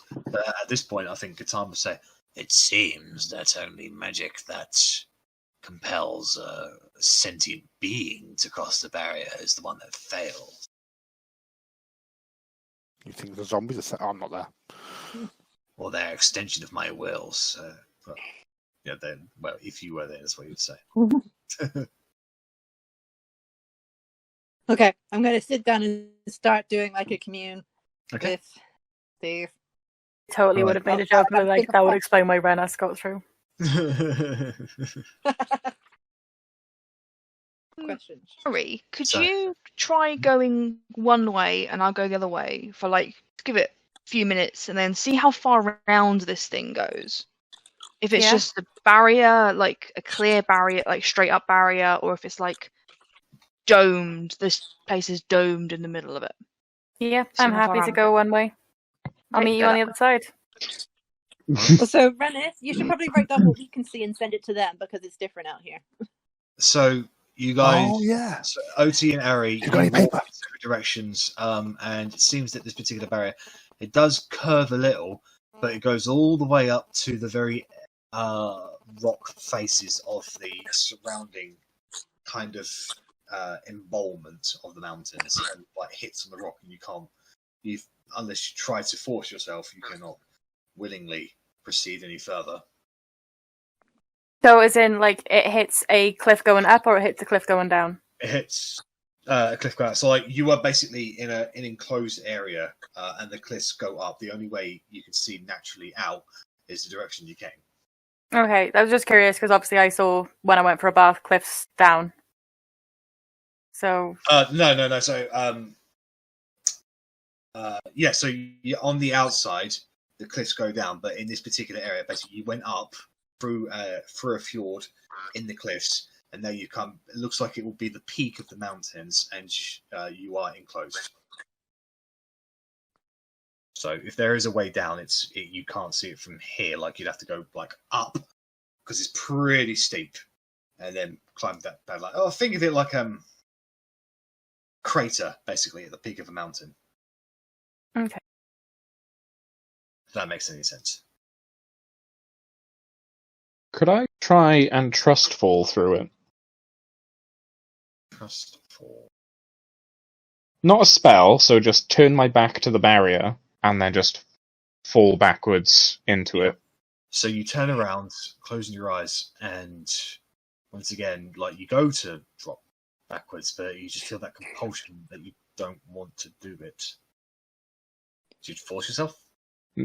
Is it magical compulsion, or is this just standard? I don't want to fall back. It is magical. Yes. Okay. At that point, I won't then. So once I feel that pressure on my mind, I just nope, that's not it. I trust. I don't trust. Yeah. Trust fall, not trust step. So, Rennas has written another note and thrown it outside. Korgrin, since you're like the only one there now, you pick it up and read it. Probably around at the 10-minute mark, Otti and Arri come back into the middle. And Verity, throughout this ritual, you reach out to connect with Steve. Your mind leaves your body. You're traveling through stars and oceans, trees and mountains. Eventually you come to a purplish-like forest with streams, butterflies of a fey-like nature. There's a stream there that seems to sparkle. You don't see Steve, but you feel him nearby. And you know that if you were to speak out now, your voice would carry across the ethos towards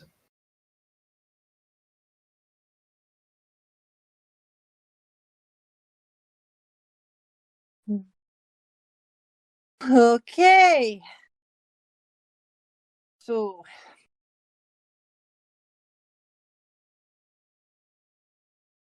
Steve, is it safe to enter and seek help from this hidden location?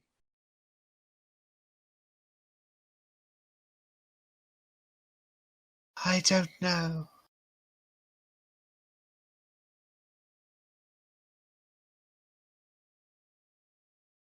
Helpful. Okay. Is there an easier way to pass through this barrier?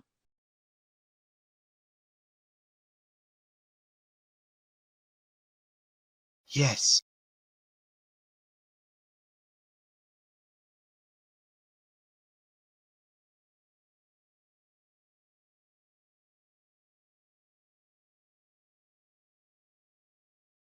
Question.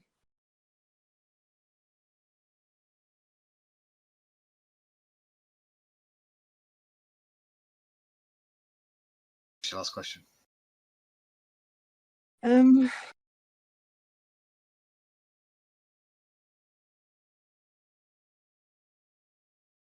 Is it within my capabilities right now to get everyone in here?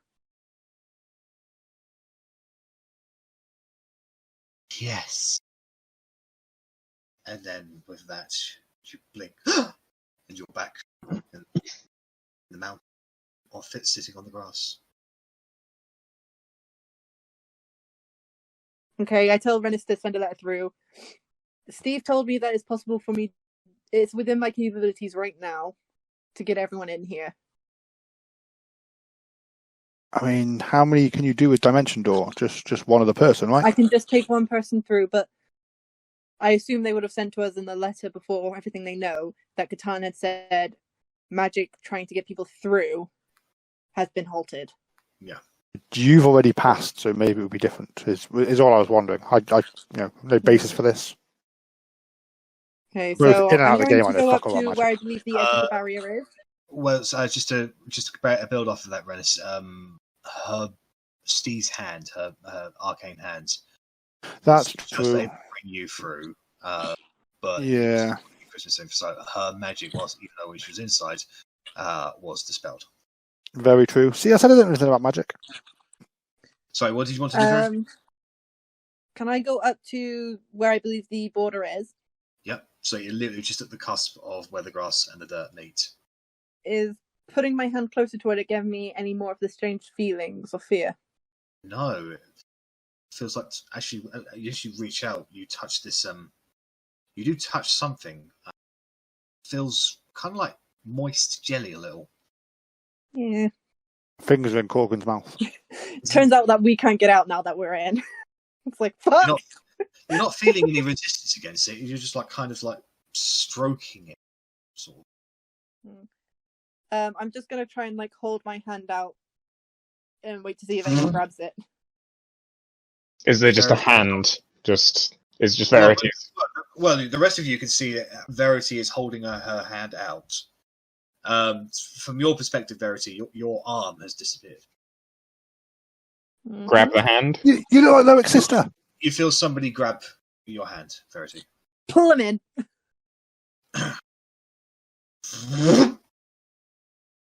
Korgrin, you're overcome with fear, but there's a warm presence within you, something that tells you in the back of your mind that you have received an invitation. And you are on the other side. I say that out loud as Korgrin comes in. What did you do? I don't know, I just thought, maybe being on this side I could let somebody else in. Like, Steve told me it was within my capabilities. I don't have many capabilities right now. So... Well, do I know that it was an invitation? Like, it was the closest thing you had a feeling of. It's like trying to walk through a shut door, but the door's been opened now. Yes, yeah, like it feels like somebody opened the door for you and welcomed you in. Can I? No, I can't see. I know that's a strange feeling to... Basically, the only thing I can sort of compare it to is like a vampire can't walk inside somebody's house unless invited in, sort of thing. No, I'm trying to think of a way to invite others that isn't just arm out and arm in. Though that works. Come on, guys! It's okay to come in, come on! I scribble on a piece of paper saying, anyone who reads this is invited past the barrier, and I throw it out.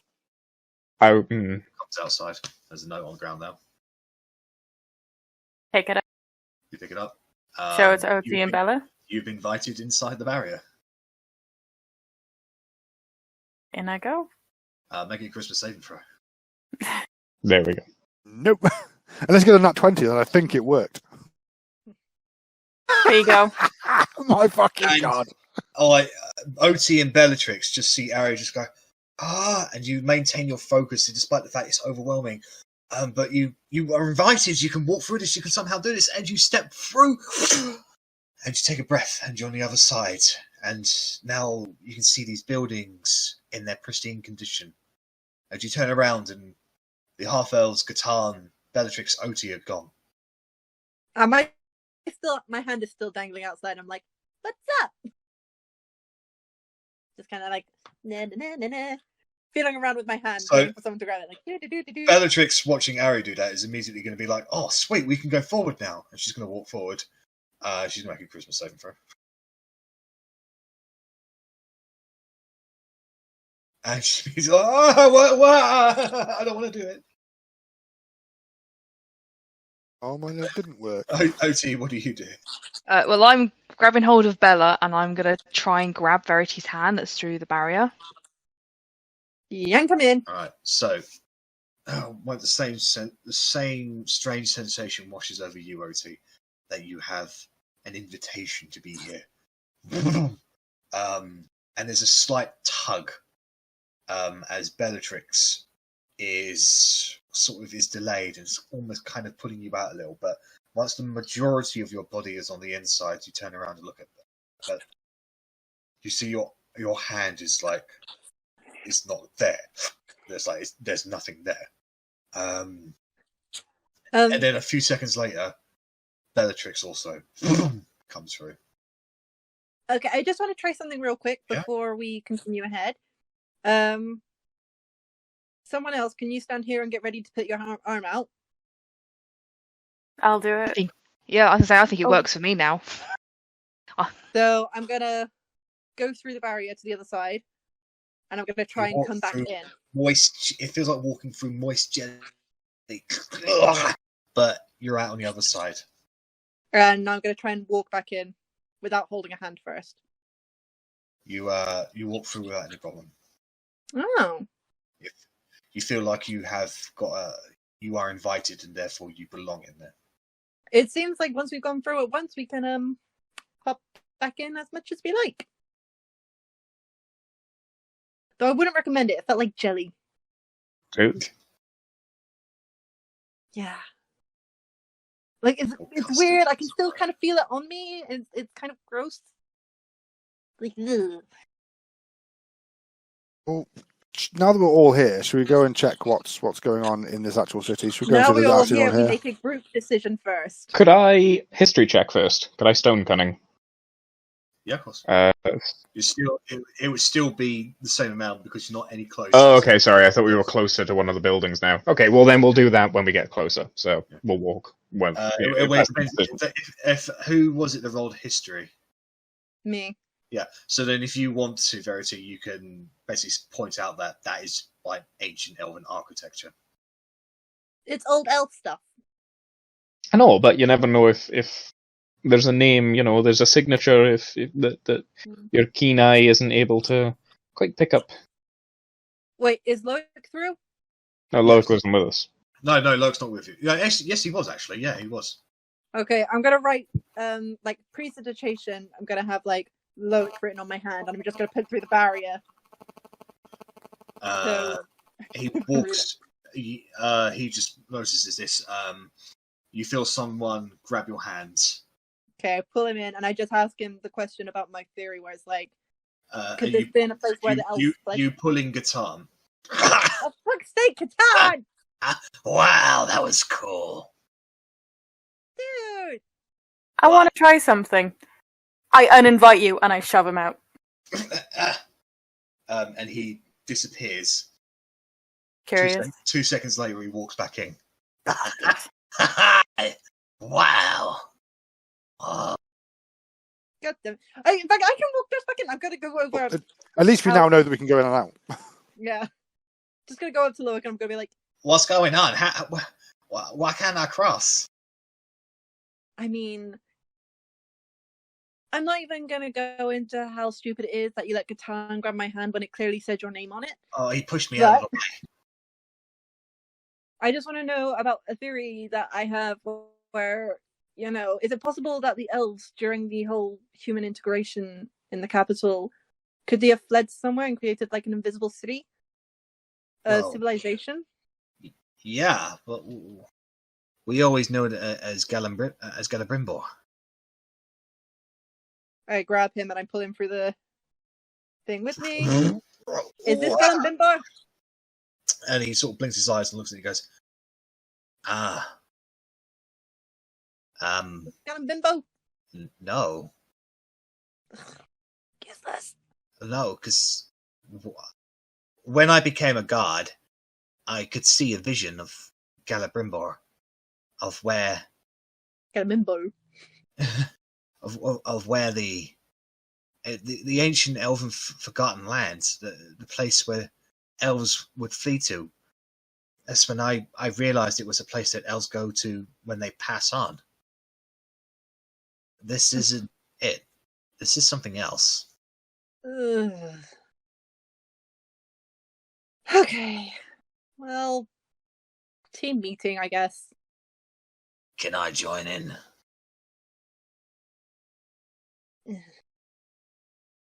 I don't know, mate. I mean, I'm basically one of you now. yeah.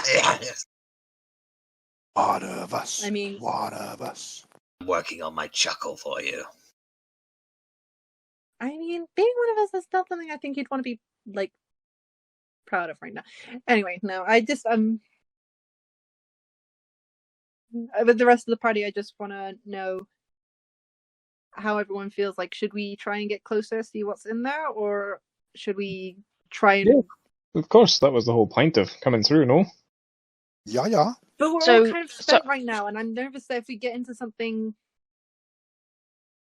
Don't worry, I'll hold your hands. Is that I- I'm Catan? like aversion Yeah. to holding hands at the moment. If you could like not. Catan, I revoke your invitation to be here. We've tried that. Oh, Yeah. Arri tried. God damn it! The small one tried that already.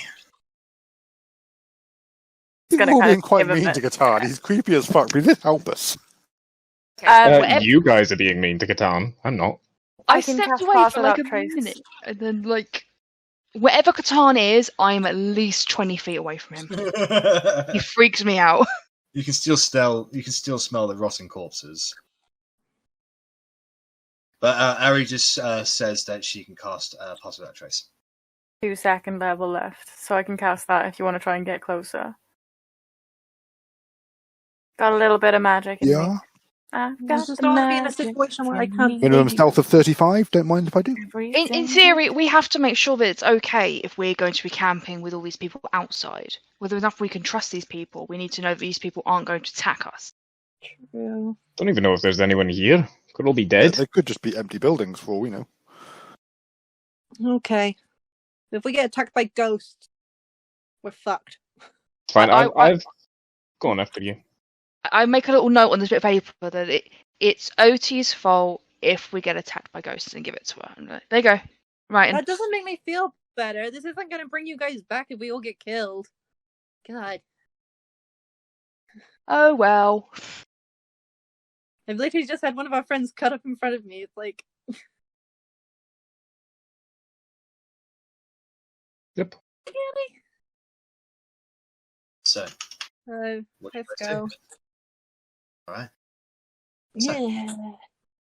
Arri casts Pass Without a Trace on all of you. Catan is going to elect to stay behind. Fair. Yeah. Guard Maybe, the barrier. Catan, you could try and get some of the higher level people through the barrier. Oh, I'm the highest level person there is, but sure. Just, like range tag or something in case we need them. Bless you. Thank you. Alright, so We all can I, roll in get, stealth, yeah. can I get stealth checks from everybody, please? And I shall roll for Bellatrix and low. 17. Remember the plus 10 to it. That is my plus 10. 35. Loic, so that's 29 from Loic. 27 for me. And Bellatrix, here we go.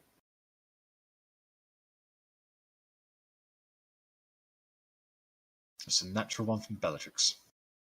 Go, Bella.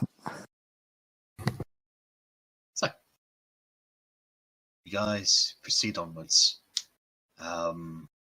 Bellatrix, with her many, many, many weapons, is making a lot of noise, clanking about. I imagine she's doing the ba ba ba ba ba da da da da. Doing a Kronkin from Emperor's New Groove. Yeah, exactly. You can see that Catan immediately sits down and it looks like he's Maybe. already beginning to cast some form of necromantic spell, perhaps a ritual spell. But you guys walk on ahead. And you start making your way towards the buildings.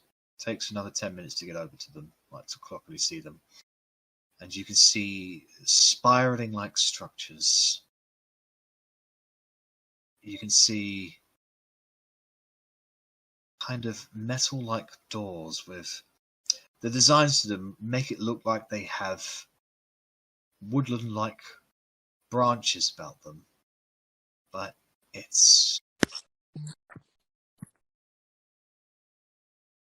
they are just purely of design itself. There are some fountains in there that are constantly regurgitating the same amount. Korgrin, you definitely be able to tell that it's a magical fountain. Like it's creating water, and then when it splashes down, it sort of evaporates. You like go over to investigate, Korgrin, and you just put your hand in it, and it's a warm feeling, almost like a bath-like water. And you can just clearly see your hand inside, and along with a number of coins in there. Maybe this was a wishing well once. What kind of coins are they? They're silver. They're silver and electrum by the looks of it, but you don't recognise them. Like, you can notice them, you can see the metals that they are, but the sigils on them, they are completely unknown to you. It'll even be bad luck to take from a well. You notice as your hand moves away, any dirt that you had on it, even a few wrinkles in your knuckles there, they look younger. Only for about 5 seconds before it goes back to what it normally looks like. There's a lot of magic in this place. Too much, one might say. You continue walking ahead. You are looking around and you don't see anyone. Can I get a group perception check, please?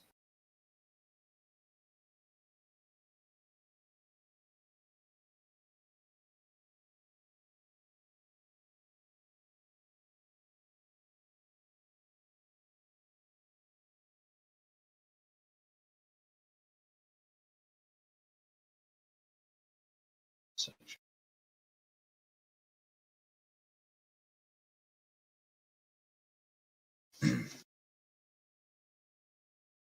Between you all, very occasionally, you swear you could hear a whisper somewhere. Sound of children laughing. But it's very distant, almost as if it's from another time. You continue making your way through the buildings, and the pathway itself seems as if every single step you take, almost like a dust of the weave, but harkens with every step. Whoosh. You can feel the breeze, and it's eerily quiet, but also beautiful at the same time. What would you guys like to do? Is there like a building that's bigger than the rest, like a central building, something that would stand out? That would be the fort, or the keep. I suppose that's the best place to try and head to. If there's anything here, or anyone here, likely to either be clues or people there. Just to see if there's anything that's actually been around this area recently. Make an investigation check. I assume we're still in the forest. No, you are in the buildings now. Okay, well, my first roll was a nat 20 anyway. There's no sign of anything at all. As if no one's ever been here. Maybe for thousands of years. I'll relay that to everyone. Okay, I feel slightly less nervous about sneaking through now. This is amazing. I never thought I'd see something like this at all. Why Any signs? There are some signs around, but they are, especially with your feet, Korgrin, it's of a very, very ancient elven dialect, no longer spoken or written. Think ancient Latin, but even more obscure. I'll relay that. Just don't have the foggiest. Interesting.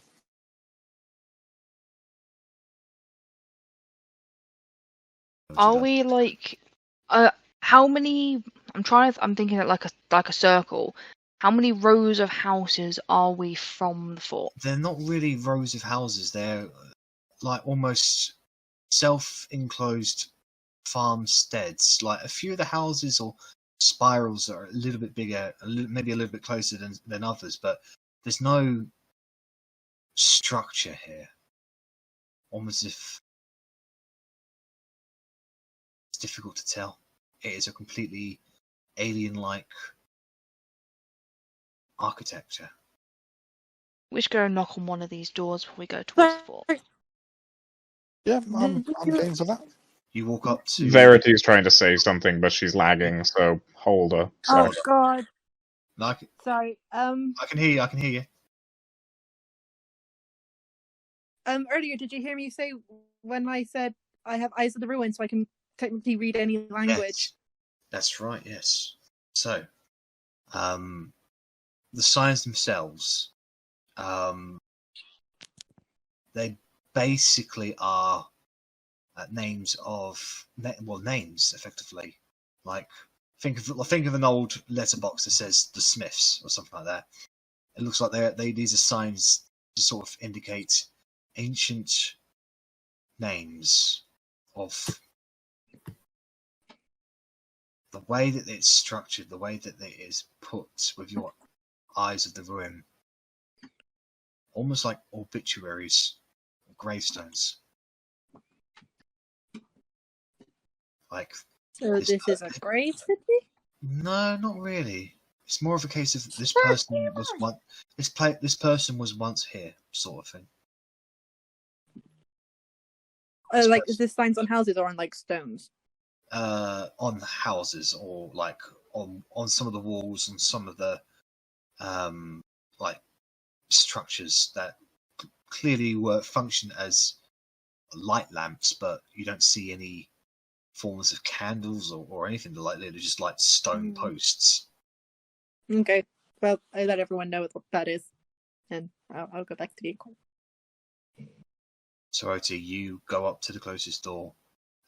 It is wood. It's made of wood. The design itself has a metal casing, but you can clearly see that some of the metal casings have a few actual sprouts seeping through it, like actual real leaves. So whereas it looks, so the door itself is wooden, and it looks like it's covered in branches and ivy, but it's designed that way in a metallic-like structure. But those designs themselves do actually have like buds blooming from them. I'd knock on the door first.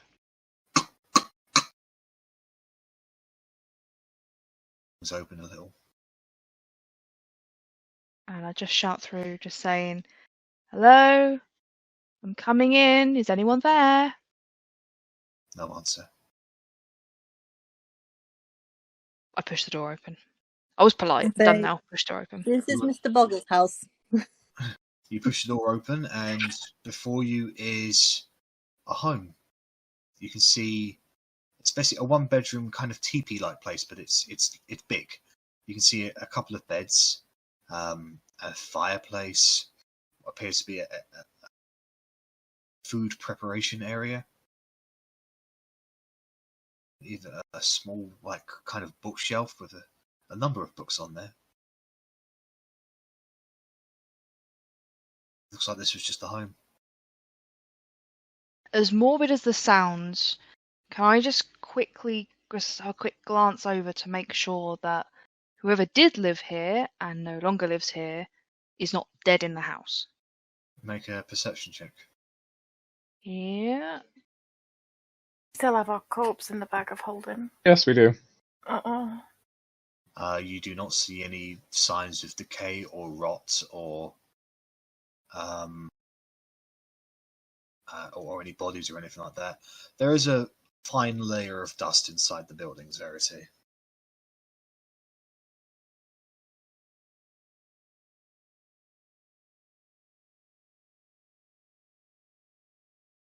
I wonder how many more places are like this, like of the other little homesteads. I'm going to bet all of them. Would it be really creepy to suggest that we rest here for a bit?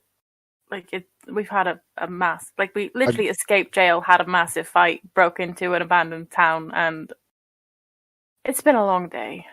I would feel better resting after we'd made sure that there was nothing else here that could hurt us while we rest. And once we've made sure that there's nothing else here, perhaps we could go and get the elves that we rescued, because they've also had quite a hard time. And if there's a lovely place in here that potentially lots of people could rest. So I think we just need to check it out ourselves, really. I want to rest. I want to sit down. I want to rest. I would hate for something to come out of here and attack us, or something to happen out there, though, from here. Because we're halfway here. Do I have any feelings similar to when I was in Grace's cabin, or anything like that? A similar feeling. Not the same, but similar. Like a constant prestidigitation thing going on here. Not in the house, but like something preserving the area. Yeah, something is definitely preserving the area. But where did everyone go? Can I do an Arcana check on the general area? Like, just to Go see ahead. if there's anything that seems a bit funky. With that check, you can definitely tell that the immediate area, there is a presence about it. Like, it's just, maybe it's from the whispers, maybe it's from the echoes of the past. Or there's something here. Something. Seem ghosty, celestial. Maybe magical, maybe ghosty. You can't quite put your finger on it.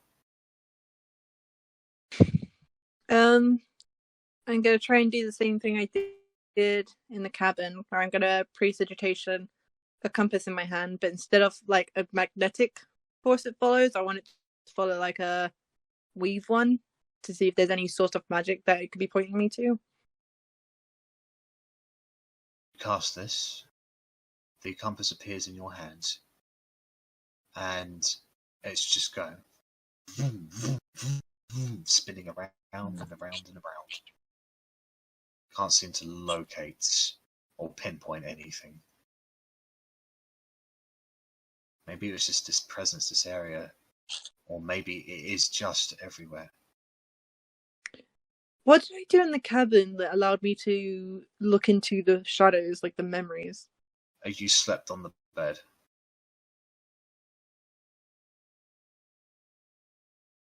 It could be dangerous if we bring people in here and they start looking into memories that I've, especially if they're not pleasant.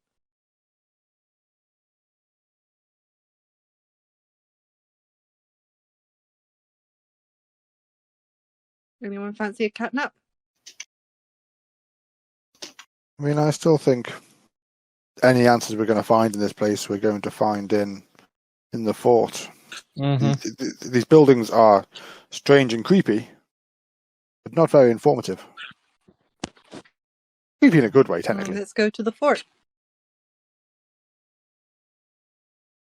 So, you start making your way over to the fort. Can I get another group? Actually, no. Anybody who's proficient in Arcana, can I get a perception check from you, please?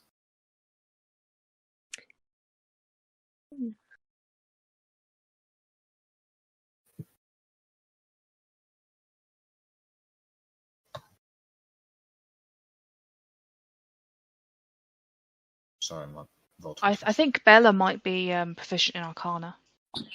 Let me have a look at her sheet. She is actually. Ooh, wrong roll. Why is the Barbarian proficient in Arcana? Oh, I guess he's multi-class now, but that still just seems insane. Barbarian. Well, yes, okay, fair. I forgot that I've got advantage on it because of my shield. So 16 is total. Verity and Bellatrix will both notice this. But there is a slight change in the stonework. Like, almost as if, and you notice it, and it's almost as if branches or tree saps or something is shifting around very, very slowly, like very minutely. It's as if there's a will behind it. Oh god, are we gonna end up trapped in this fucking city?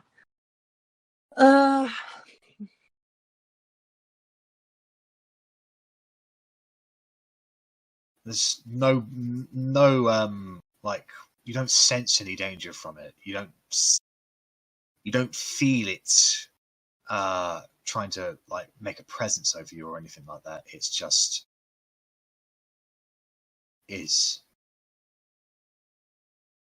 Back in the house, what were the books? Were there any diaries of sorts? Nobody looked at the books in the house, and you've already left.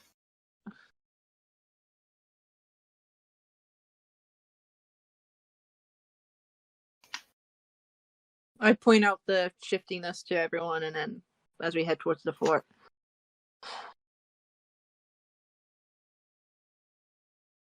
So you are now all aware of this.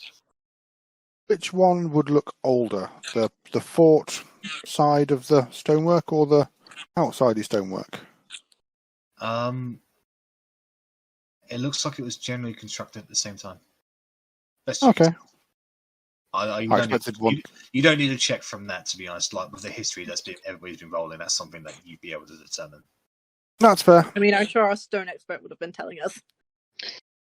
When possible, but we've not gotten close enough yet for me to really get into the grout of it, so... I can imagine you like giving a little tour, like, and so, you know, this is over here and this it's house X amount looks of like it years was old. built. Sorry, That's what did you say, Verity? I was just bouncing off what Otti was saying, Right. Korgrin's around being like this. They actually got me onto a thought where it's like, would Korgrin be able to tell how old the stonework is? If you'd like to make a stone cutting. Like, if I'm close enough to do so, yeah. Yeah, at this point. Because you said it's like, So that is going to be... like the construction and the architecture itself looks very, very old. Plus another 5. Recent. So 18 total. What information are you trying to glean here? Certain handiwork. Age, because this is pristine. Like, this isn't weathered stone or anything. Now that we're inside the barrier, this is all still very immaculate. Yeah. So handiwork, age, and like innate magic. Go on after you, Verity. So, like, how the age of the design compares to the age of the masonry, like how recently it was built, compared to like. Korgrin, from your perspective, these buildings could have been built yesterday. They are that perfect. That's unnerving. The architecture itself, if you had to put a number on it, your guess is 4,000, 5,000, like way before anything Windward ever did. Like pushing out a stretch, maybe from what you've been able to figure out in your journeys, maybe closer to Colossus times. Interesting. Alarms.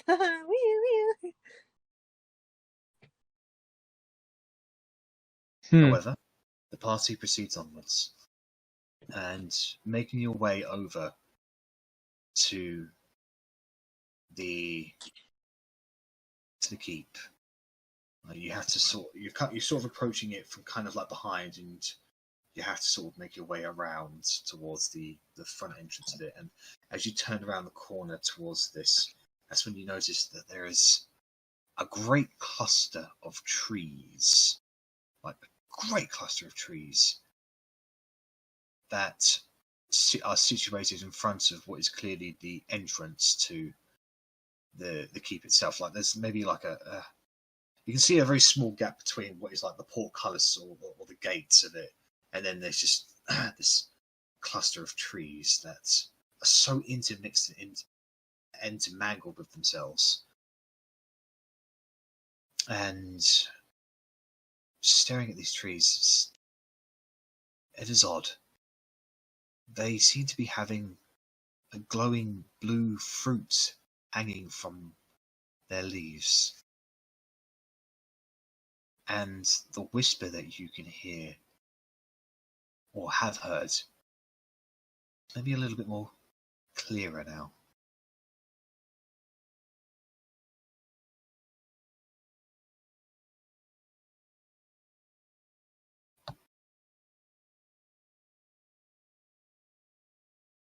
What do you want to do?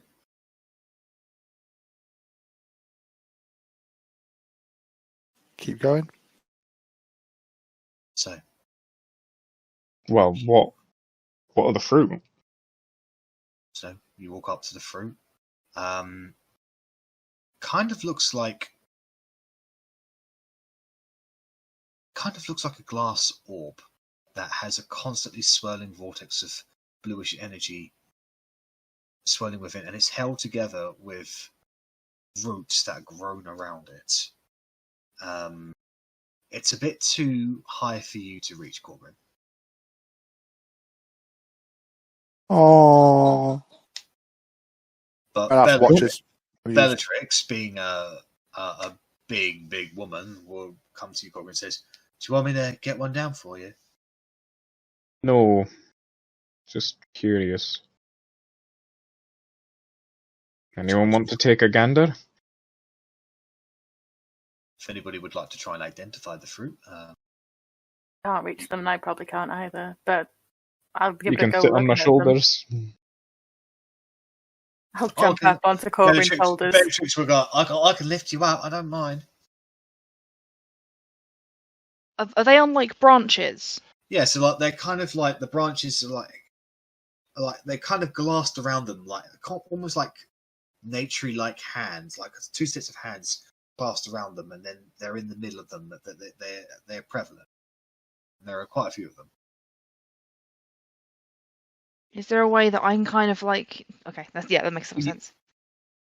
Yeah. So, Mage Hand reaches up and picks one off. Boom, and this thing is like bigger than the Mage Hand itself, so it's it's a bit difficult to control it. But it looks like it only required the smallest amount of force for it to be plucked off.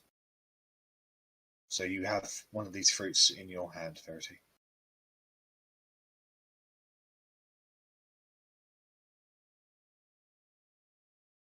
In your mage hand, yes.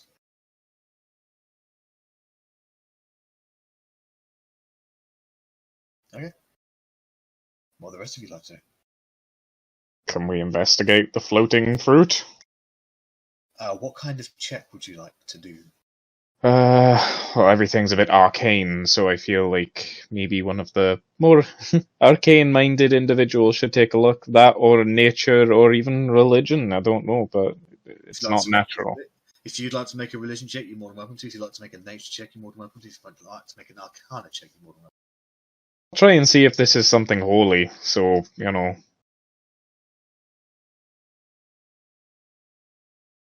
Korgrin, if you sort of investigate this, it does seem to have a spark of divinity about it. But beyond that, you don't know.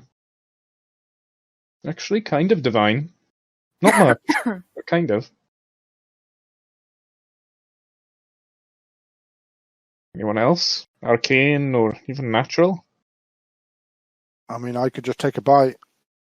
You don't go biting fruit that's not been offered you. Verity. Of course. They have the way it's structured reminds you of the tales of Fae. Oh, shit. Arri, you look as you investigate, utilizing your knowledge of nature. It doesn't seem poisonous. It doesn't seem to be bad in any shape or form. It actually seems to be rather inviting. But beyond that, it's this is any natural stuff about it is just that it's not a bad thing.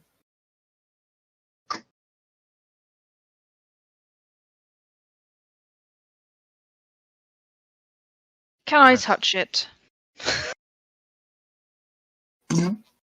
your hand sort of disappears as if you're poking into a very, very ripe nectarine or something. Or your finger even. Did I make it explode? No. As you withdraw your finger, there's a bit of bluish-like juice over it. Chicken. No.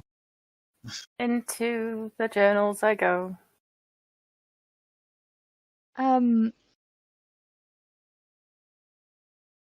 Is it like, what kind of like texture is it? Is it like a jelly texture around?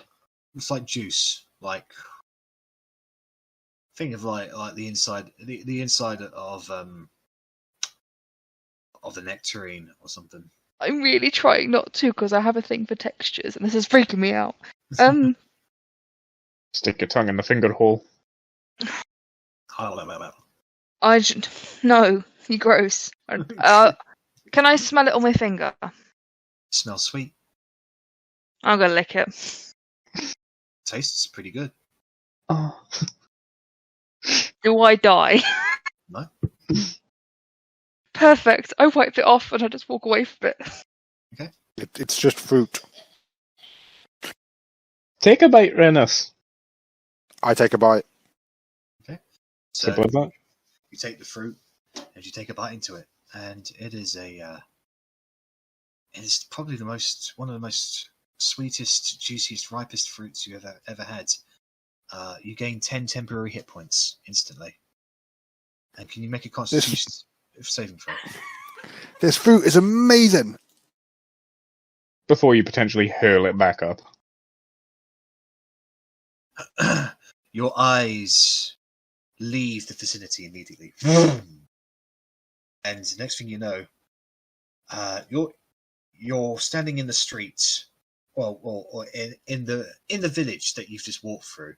Everything seems greyish in nature. You seem to be smaller. I mean, you look down your hands and they look different.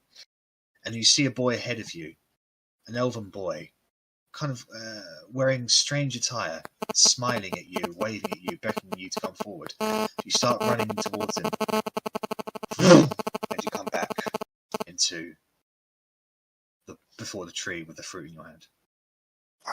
I had a friend, but he's gone. And I take another bite. Make another Constitution saving throw. You don't gain any more temporary hit points.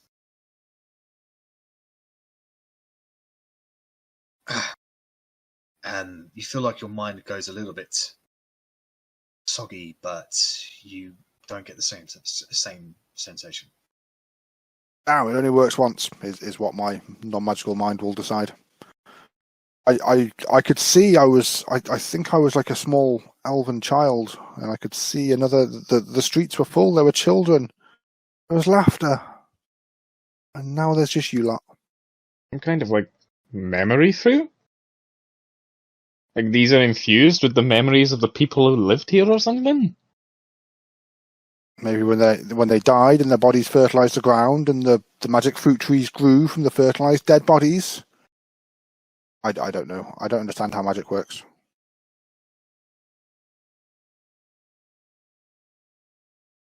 What would you guys like to do from there?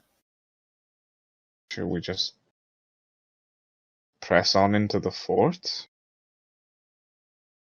Yeah. Open to ideas. Really, really open to ideas here. I don't know if we should all be carrying a fruit with us while we do so, if we should all take a bite of a fruit before we do so. I don't know. I do feel tougher. Like if Korgrin was to unarmed strike me, it wouldn't really hurt. I can go for the nuts, and it might. Take a fruit and keep it on me. So you pluck the fruit out. Tastes It pretty is lovely. I ask Bella to Like, lift me up so I can pluck a fruit. like it's think of those like gigantic Easter eggs you get in the supermarket. It's like that size sort of thing. So.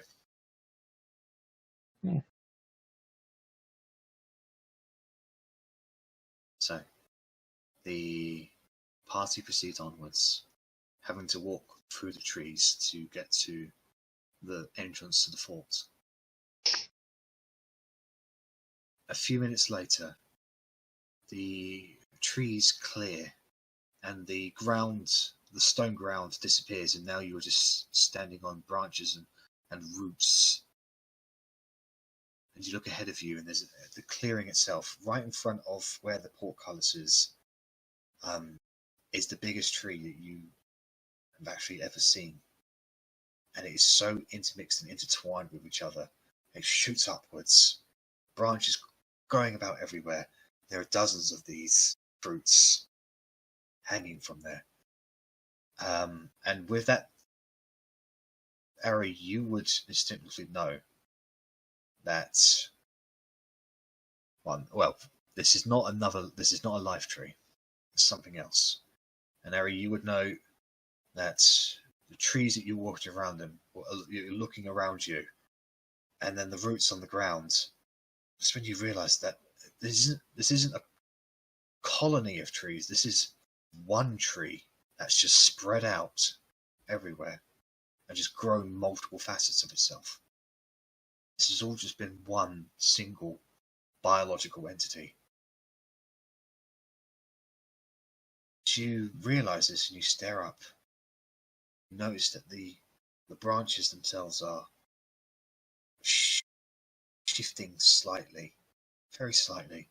And as you stare into it, it's when you realise that something else is staring back.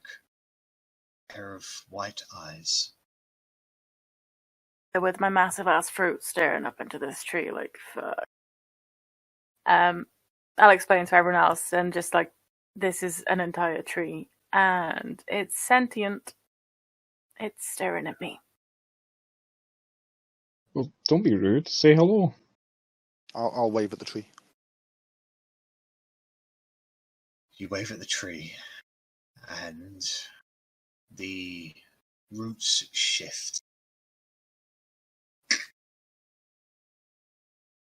And that's when you see a head and a body, well, a torso appear, almost fused into the tree, reaching out. The attire that this thing wears, half clothes, half bark, kind of intermixed with itself. Can't tell if it's organic, if it's flesh or wood. But you can tell that the face itself is still flesh, if somewhat marked with bark and true tree roots over it. Pure white hair that seeps down past their shoulders. A yellowish kind of skin. And very pointy ears.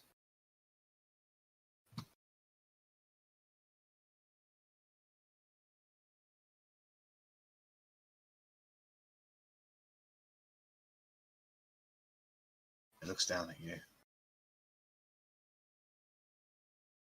This is it. Yes, this.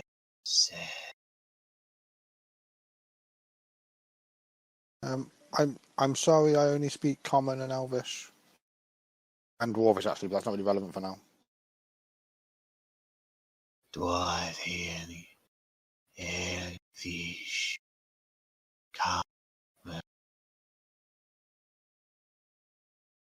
Which I know is abyssal. So, I'd explain in Common, and that I don't speak the language that they are talking, and then I will say, but I speak Halfling in Halfling, and I speak Abyssal in Abyssal. And Draconic. So Draconic may actually be the oldest language I know. Ege voice Halfling Bisal Draconi. I am not a Halfling with a piece of dragon. I'm guessing that from what you just said, because I heard Halfling and Pisa Draconi. Of Draconi. Halfling. Are you repeating what I am saying? I am learning. Okay, I'll keep going in Common. Who are you? We are travellers who have stumbled upon this magnificent tree. Are you a part of the tree? I am the tree. And what is your name? Kadaritia was my name long ago. Now I am simply me. My name is Arrabella Deep Hollow. How old is this tree? How do you measure time? Cycles of the sun. The passage of seasons. I've been on this earth for 19 solar cycles. Then I am 6,515 solar cycles. Are you the origin of the barrier surrounding this town? That is my protection. We mean you no harm. I know.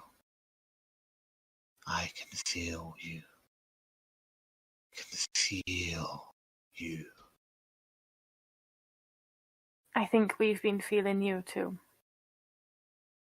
I tried to reach out, but been so long, and you spoke words I did not understand. Were you elf before you became me? Yes, elf. We are looking for sanctuary for your Harvan brethren. Would you be willing to let them enter? Sanctuary. What does this mean? Safety, freedom from persecution, and escape from those that would harm them. Safety. Yes. They sought it once. They came here for safety, and they had it. You promised to not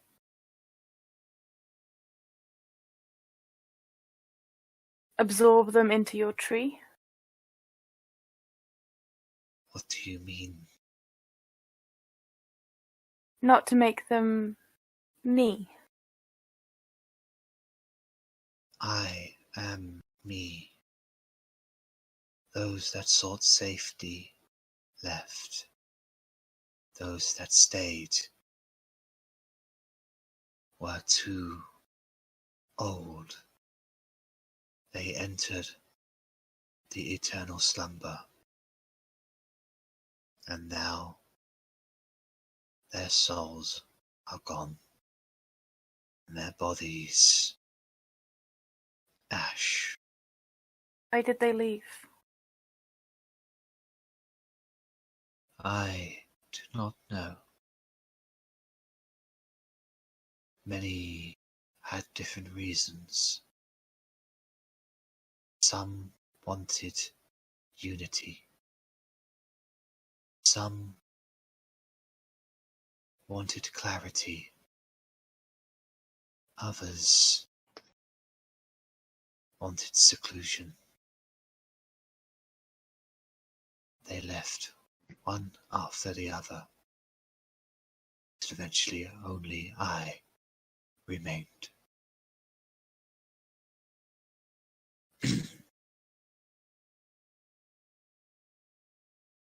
I've been talking to her in common, by the way, so everyone would have heard this.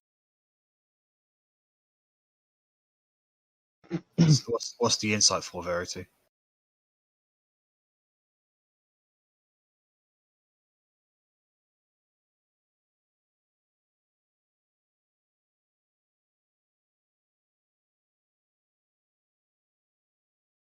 You don't detect any falseness from this thing.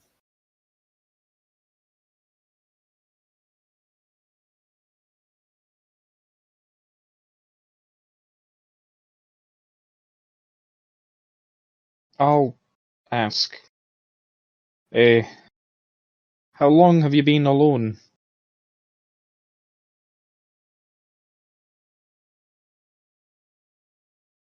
A long time. Thousands.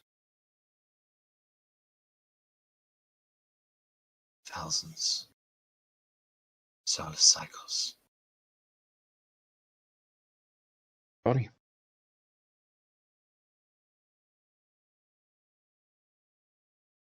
I think Verity asks, does he know Argoneth? Yeah. Argoneth.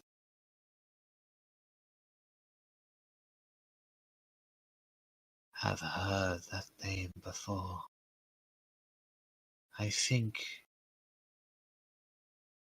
he was the reason some left. I knew him before, when he was human. Oh. When Exactly, Korgrin. when the elements walked this world, and when life was a fragile sapling, a beast arose and struck them down. And then he came and sent the beast away. He helped to utilize the Colossus, the elements. Life began again. Wait, were the Colossus the things I saw in the ice caves? Yes. Hmm. So what were you? Oh yeah, in your vision. Yeah. I can't even remember what I learned from them. Don't think I learned much. When That is curious. the elements proved to be too much, a pact was made.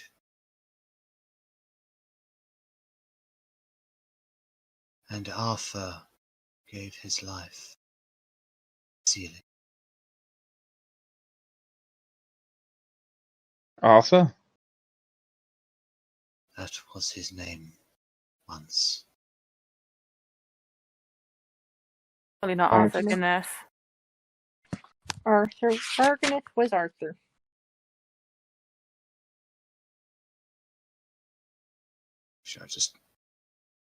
I do have something. I just want to make sure I got that name right. Sorry, that's important. Mm-hmm. He banished / controlled the Colossals.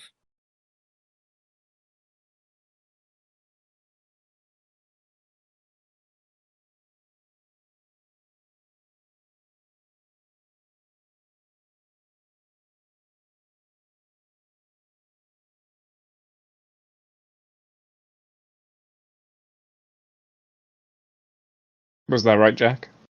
Sorry, hold on. Oh, you're still looking. Fair. Yeah.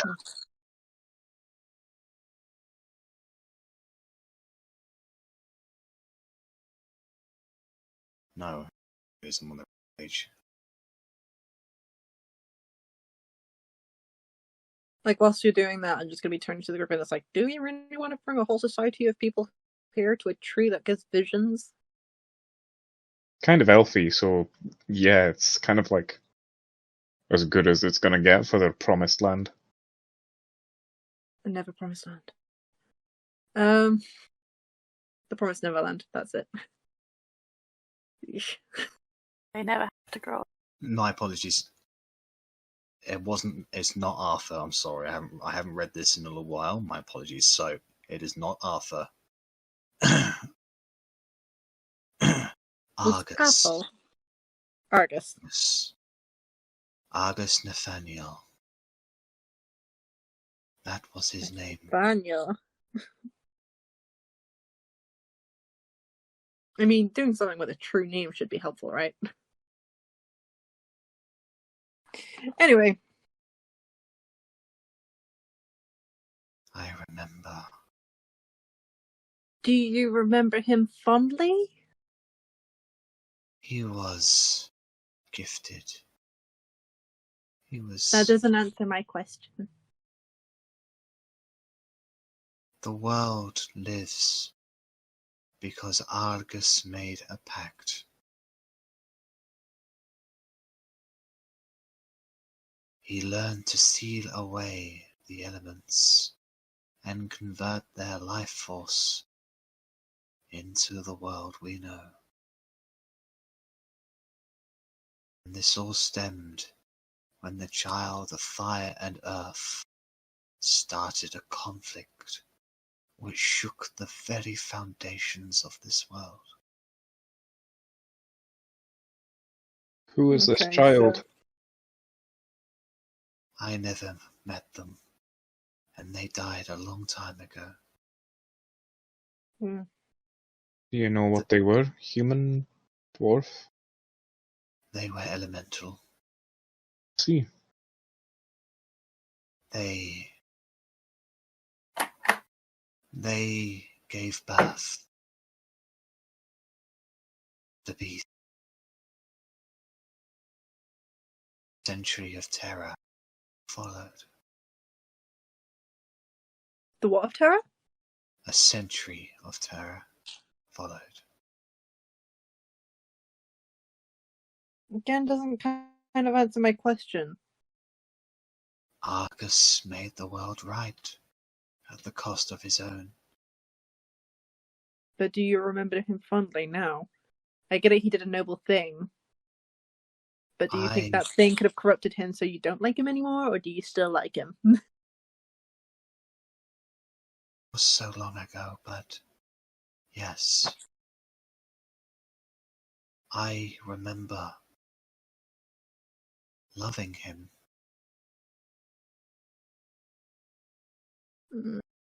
Remember feeling him. He was a savior. He was a king.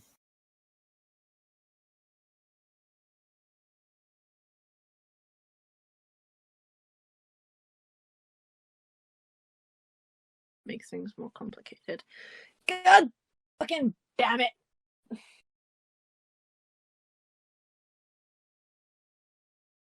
My loneliness, my isolation is over.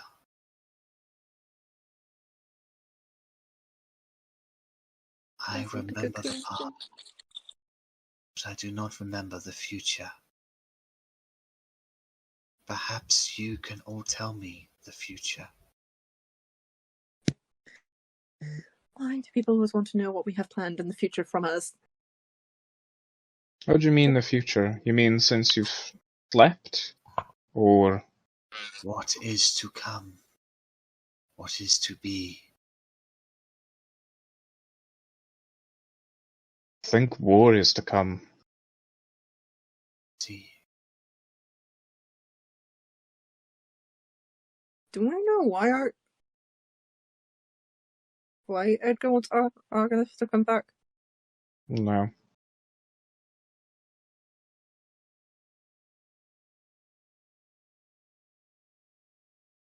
Why was he banished in the first place? He sealed himself away. By doing so, he entered a pact and converted the element's life force into the world we know now. Okay, so to unseal that pact would be very bad. Do you think? If Argus was ever to be reawakened, the very foundations of this life would be torn apart. Cool, so you are pro no freeing Argy-chan. Yes. Unless his soul went somewhere it shouldn't have, and it became corrupted.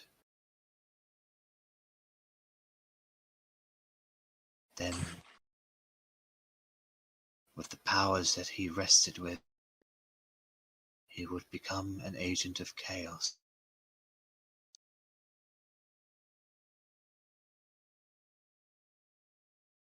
I mean, do we tell the tree everything, or do we...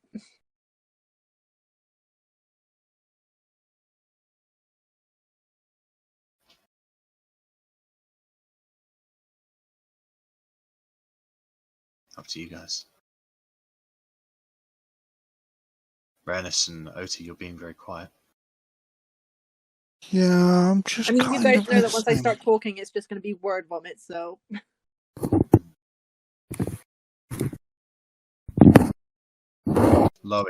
Loic has basically been spending this entire time almost kind of bowing before him, so... Well, that's good. It's good that Loic can learn some humility. Like, he jokes, but this is an actual thing that, like, has massive significance for him, so...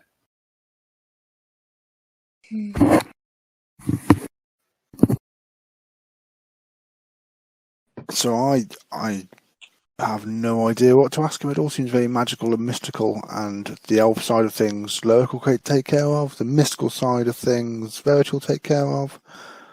So I am just kind of watching in... I mean, I'm quite in awe. This thing's like 8,000 years old or whatever it said it was. That's pretty impressive.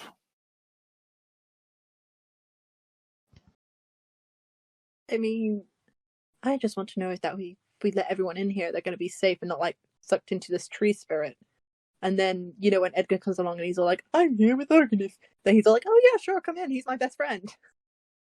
I mean, from what we've learnt, it's just the old that couldn't travel or leave that were absorbed into the tree, and their souls are gone. They entered the eternal slumber, and when they didn't wake up, their bodies turned to ash. The eternal slumber is Loic's whole elf thing, right? Yeah. Oh, yeah. So you're kind of like a portal to that place. Well, any elf can do it. Any elf.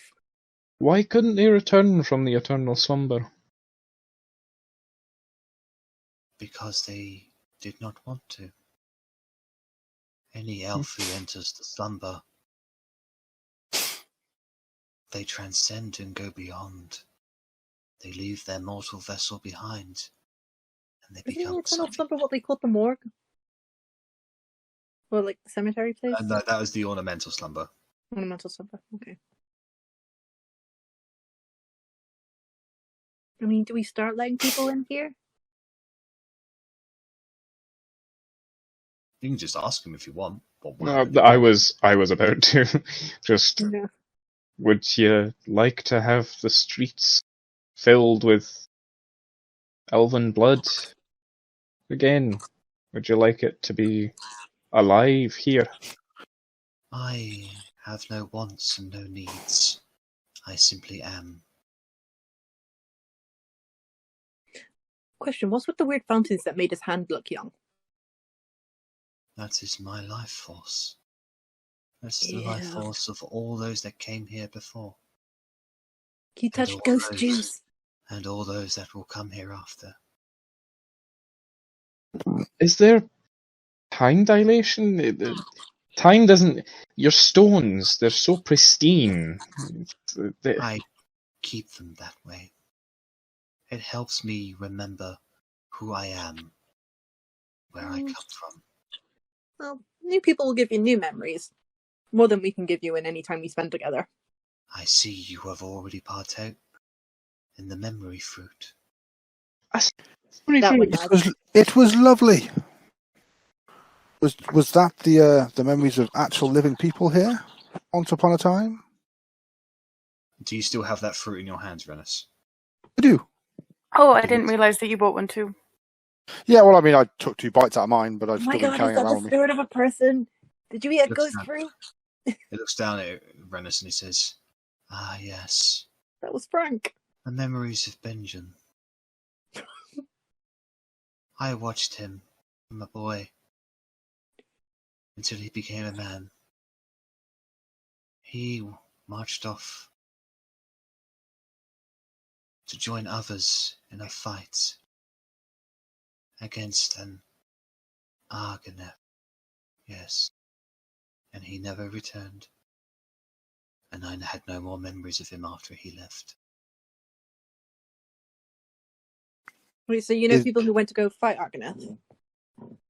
I know of people who left, yes. I don't know what happened after they left.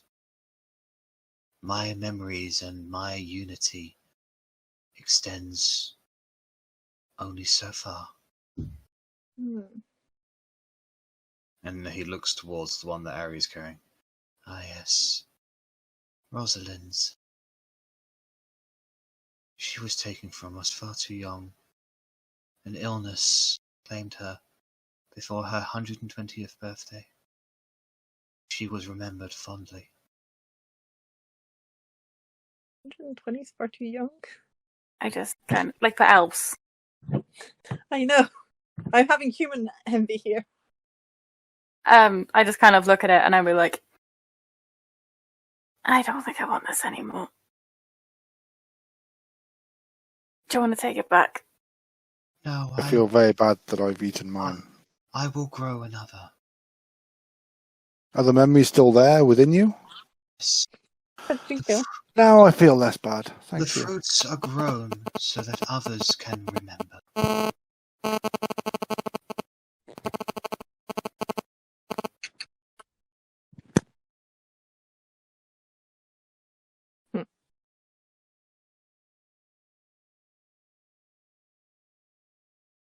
I mean, thank you for coming to see me. Thank you for waking me. I guess it'll be safer to bring the town in here.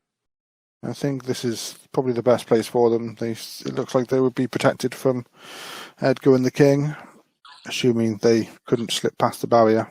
Question. Do you have a food source that won't give people memories? I don't think people want to have a flashback every time they eat. He closes his eyes. He opens them again. Sanctuary for all, as you say.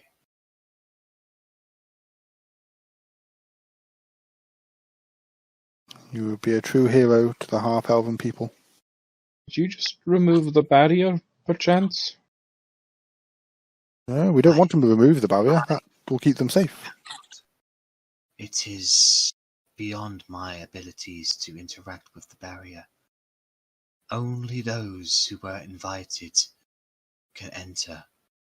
Only those pure of self can enter. How the fuck did Catan get in? How did Catan get in? Because you invited him.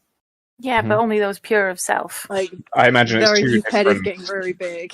Oh, It's two it's not different both. It's one or criterias. the yeah. Probably. Okay. That's how Verity was able to walk in. And The Rennas? Rennas as well, yeah. Yeah, I'm pure, guys. Like, how's Arri? No, she's killed someone. She killed. Everyone's killed people. Just for the sake of brevity, mechanically, those who have already come in are considered invited and therefore have the right to invite others. Yeah, no, that's cool. So all we have to do is go out and invite some of the half-elves in, and then they can invite everyone in. You have to, like, physically lead them in, basically.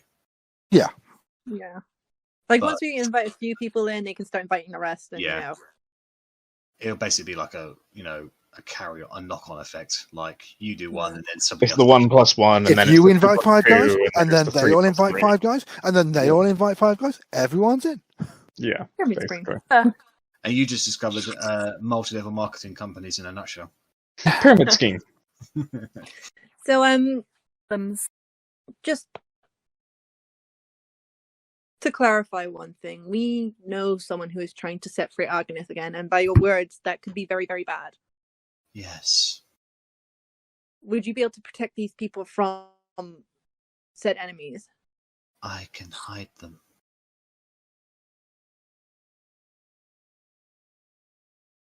But like just for I example, think do you that's get, as like, good a as it's vibe going to from get, them? Verity, in all honesty. It's they're never going to be safe. Neither are we. But it's better than what they had, and it's probably the best that they will get. I'm just worried that Edgar's going to put on another disguise and sneak in here and nobody's going to know. So I just want to know if, like, this tree gets a vibe from someone. We can get a little vibe check from him and then he can just, like, let someone know. The way around that is to scry on him. And hope he doesn't save. But it's never going to be perfect. We could be 100, 200, 500 miles away from this tree, and it's not going to be able to tell us, unfortunately. The half-elves are going to have to fend for themselves. I'm sure Loic will agree, but they'll never be in a safe haven, but they can be in the safest haven that they can be. Okay. I want my people to come here. They should see their ancestor living. They should see history alive. They've got a culture again that isn't just a slum, I think. And that'll be more than if they die tomorrow. That's. I don't understand. This is a culture we lost. We can remember it. We can be elves again. This is everything I've ever wanted. Everything I've ever dreamed of.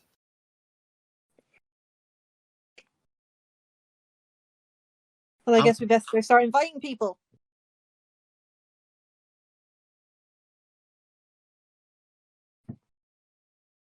I look forward to it. Going to be very busy around here. Oh my god, you're going to be like a grandparent who's like getting their first grandkids and it's like, oh my god, toddlers again. I think I will observe. I will be happy knowing that people are here again. But So a bunch of them aren't going to be half-elves, but I hope you'll, like, you know... No, neither are we. I think who I am will be known only to you seven. Understand? It is not that I don't trust the people that you are bringing, but it is that I cannot survive being exposed to so much. I observe. That is who I am. That is me. I will make more memories, and they will grow on my branches. And the future will remember.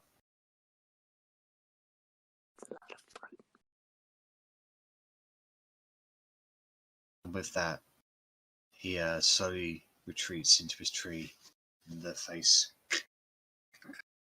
gets covered with roots and branches again. And you can see just behind him, some of the trees kind of even they bend sideways a little, and a kind of pathways opened up towards the open gate keep. Let's go. So we're in between the trees that we started plucking fruit from, and the keep right now still. So we still haven't reached the keep. Oh well, you're basically just before it. Like the massive tree here was like planted right in front of the of the gate. Sure. We want to check the keep out before we grab all the elves in. Get going. Absolutely. Dibs on the best bedroom. Ross. No. I don't think we're staying here. Not for long, anyway. So I still dibs on it. As you make your way towards the keep, you see that a small little stream flows from the trees underneath part of the wall. And walking up to it, you can see that the grass looks freshly mowed. There are a few cloths on it that sort of like wisp with the breeze. And the gate opens up and you walk inside. You look just over to your left, you can see a patch of farmland with very freshly grown fruit. Carrots, cabbages, turnips. You look to your right and you can see a smithy, a training area. And the fort itself has got many, many multiple rooms. So as you spend the next hour exploring and coming to know your new home base. Sick. And that's where we're going to tonight's session, guys.